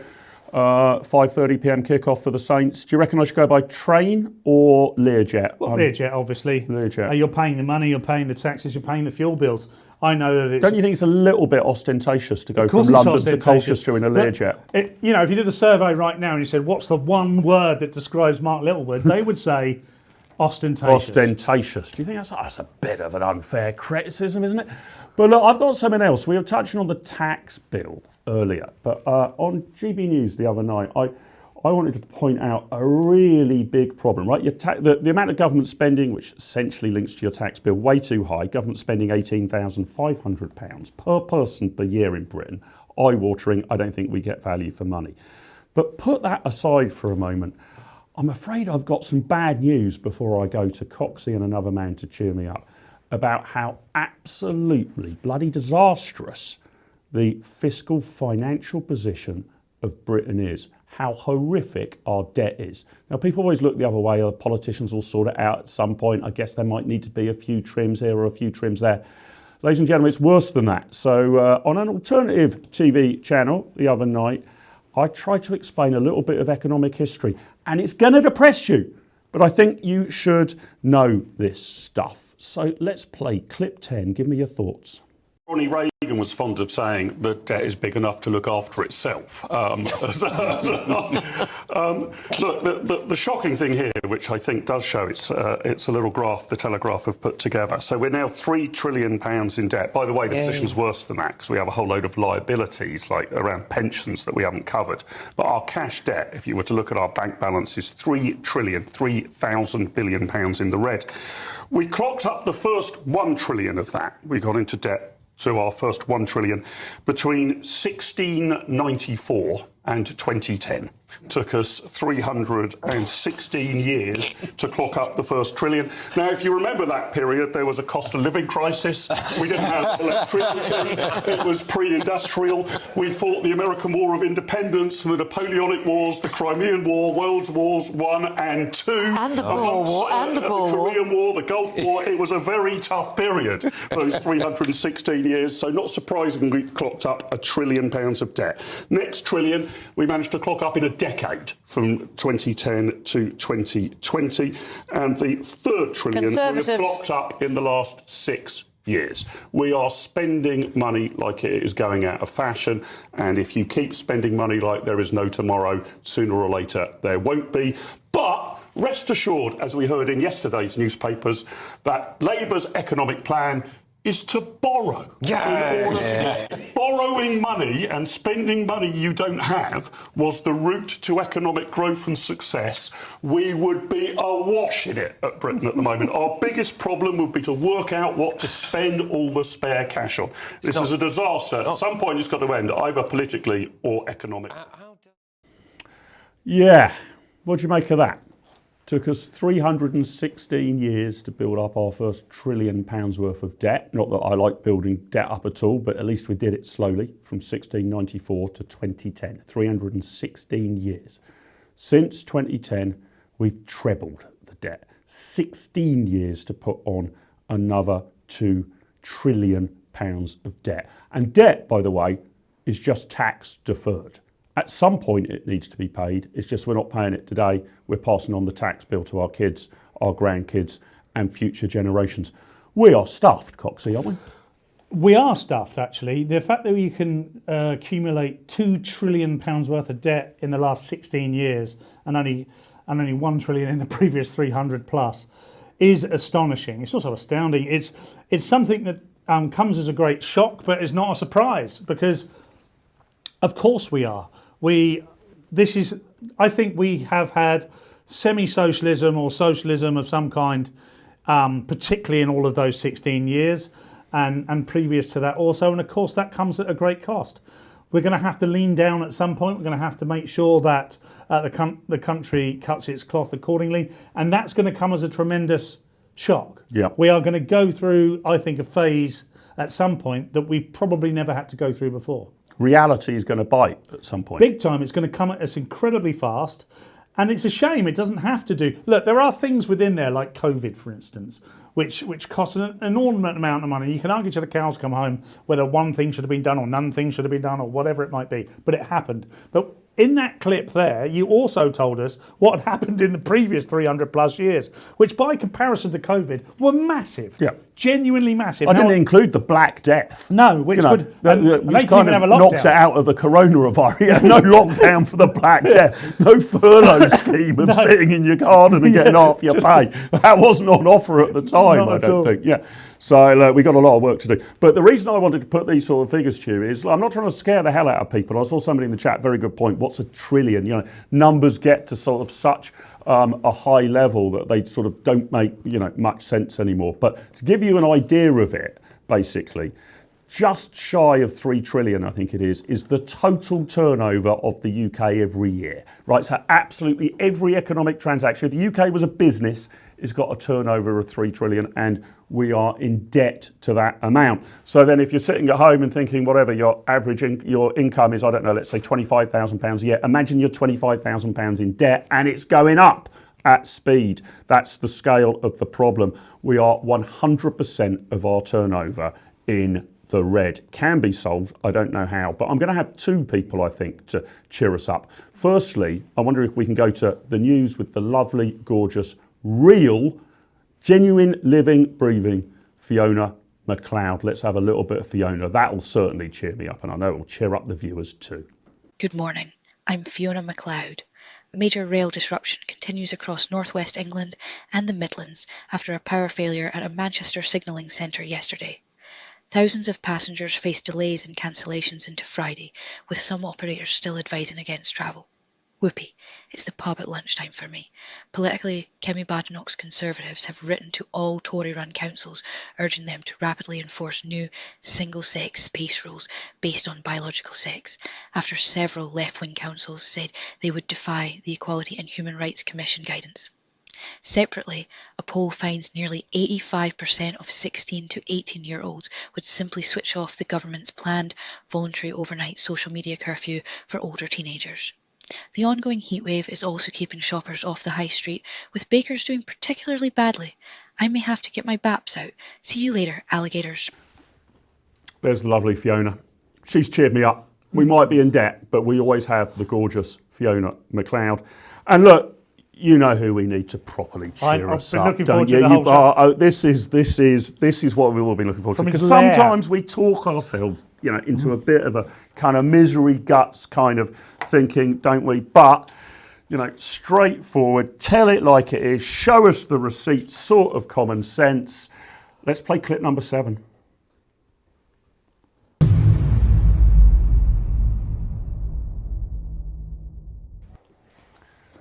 It's the Glendex. Glyn Brailsford is back with us. Hey guys. Glyn, great to see you. Great to see you. Look, as you know, Glyn, Coxie and I have, well, it's not quite fair to say we've seized the studio. We haven't done it by any means of armed force. We have managed to get a High Court injunction to seize it for the time being. And we've spent the last 2 hours kind of reflecting on the state of modern Britain. And it's a pretty grim picture, right? We think we can get ourselves out of this hole somehow or other, but we don't think we've got the politicians in place to do it at the moment. We're feeling pretty miserable. You know what your job is, Glyn. Cheer us the hell up, please, my friend. What have you got in your Glindex to cheer us the hell up? Yeah, if you want to cheer up, speak to a guy from Rotherham. That makes no sense at all. And 3 trillion, I thought that was your bar tab. I don't know what you're worried about. Anyway, I'll tell you what I'd like to talk about today. Great show, great guest. But I want to say some things that your guests haven't said, and Coxie as well. Coxie, you were talking about Rod Liddle, right? What a lot of people overlook about him was he was a brilliant music critic as well. He wrote for the Spectator, a column called The Listener, and his put-downs were just fantastic. But all based in real knowledge. He was a punk musician himself, played to a pretty high standard, as I understand it. And some of the put-downs are just so withering, so I just plucked some out. I thought it'd help. So, Adele, right? The problem I have is that I thought she was pretty awful before when she was just fat and from Tottenham. Now that she's been marinated in South California for 6 years, she seems to become even worse, a kind of Meghan Markle with a larynx. Kylie Minogue, I've heard worse things. The death rattle of a close relative, for example. Tom Jones, what Tom does with everything is belt it out with bombast and bravado and the faint whiff of faggots and peas. He's as nuanced a vocalist as the late Reverend Ian Paisley. And then Sam Smith, that rotund chart botherer LGBTQ plus person, I think he's a person, reviewing his album, where he does say he's got a decent voice, but he says, on the gospel-tinged Love Me More, he sings, every day I'm trying not to hate myself. And stop trying, Sam, join us. Best of all, Southampton's finest, Mark, Craig David, right? Mm-hmm. Again, he reviews his album, which is called The Time Is Now. He says, whatever he thinks about it doesn't really matter, because he says, there it'll be at the top of the charts on every radio, seemingly forever. Frankly, I'd rather listen to Diane Abbott reading out my own death certificate in front of the Parliamentary Labour Party. Did he have anything nice to say about any musician? Yes, he does actually, but when he hates, he goes for it, right? Yeah. So really, really good. Then earlier you had Kieran on again, great guest, but the things he didn't say about the gift that keeps on giving, Gianni Sycophantino, or as the son called him last week, Gianni Rotten, which I wish I'd have thought of that one. Few crazy things you don't know about him, and the size of the man's ego. When he had the Club World Cup trophy designed and crafted by Tiffany & Co., he had his name engraved on it twice. Gee. So, yeah, including a label that said he was the competition's founding president. When he was trying to show what an empathetic, sympathetic, caring human being he was asked about the struggles of migrant workers and persecuted minorities when they were building World Cup stadiums in Qatar. He said, I know what it feels like to be discriminated against. As a child, I was bullied because I had red hair and freckles. I don't think it's quite the same thing, and take that from a bald guy, John. Height of tact. At the 2023 wake for Pele, greatest footballer of all time in my opinion, Infantino took a selfie of himself alongside Pele's open casket. Jeez. Yeah, he later claimed he was trying to help the Brazilian players know how to take a selfie, so he just passed that one on. But, you know, the man knows no depths, I think. Got another one here. He actually Glenn, you do realise, did you get the brief? Your job was to cheer us up. This is all laughable. It may not be funny, but it is laughable, right? Yeah, true. Fair enough. He actually pitched the World Cup, the Women's World Cup, to North Korea. Can you imagine? Yeah, that would be absolutely brilliant. I'm all in for that. That would have been epic. Can you imagine when the North Koreans get knocked out? They're all just submachine gunned the next day. Incredible. And then this, I think, is the jewel in the crown. He was, we know he's Swiss, right? But he was born just 6 miles away from Sepp Blatter's birthplace, right? So 2 consecutive FIFA presidents controlling billions of dollars in global football, and they're both from the exact same tiny, tiny region of Switzerland. But I guess that's how the Swiss roll, Mark. Oh, here we go. We've got the official kit. We've got the official yellow cards. That's how the Swiss roll. I mean, you put the name in the book. Save the red. I've got some more stuff here. Giles, you were really talking about how Kemi's going to go on. I've been thinking about a political reshuffle this week. Not a realignment, a reshuffle. What I really mean is reshuffling the letters in their names. So anagrams of today's leaders, political leaders. Andy Burnham is Human Brandy. Man, yeah, Human Brandy. Well, I guess he'd like that, wouldn't he? Empathetic, but warm the cockles of your heart at the same time. Yeah. That's his. Nigel Farage got 2 for him. One is a leering fag. Yeah. And the second... Not sure that's going to appear on his leaflets in Clacton, but, you never know. Might appeal to a niche audience. I think it'll be this one, Mark. I don't know if you've ever played one of these, Coxie, but an anagram of Nigel Farage is anal free gig. That's definitely going on the Clacton leaflets. Yeah. Sir Ed Davey, diverse day. Yeah. You'll like too that appropriate. One, right? Yeah. Rupert Lowe MP is trowel pumper. All right. Yeah. Kemi Badenoch, 2 for her. 1, I choke bad men, which she probably does. Yeah. And maybe her alter ego, Mick Bonehead. Right, there you go. Blimey. Well, I mean, the anagrams are better than their real names, wouldn't you say, Coxie? Yeah, I would say so. So good to have Glyn.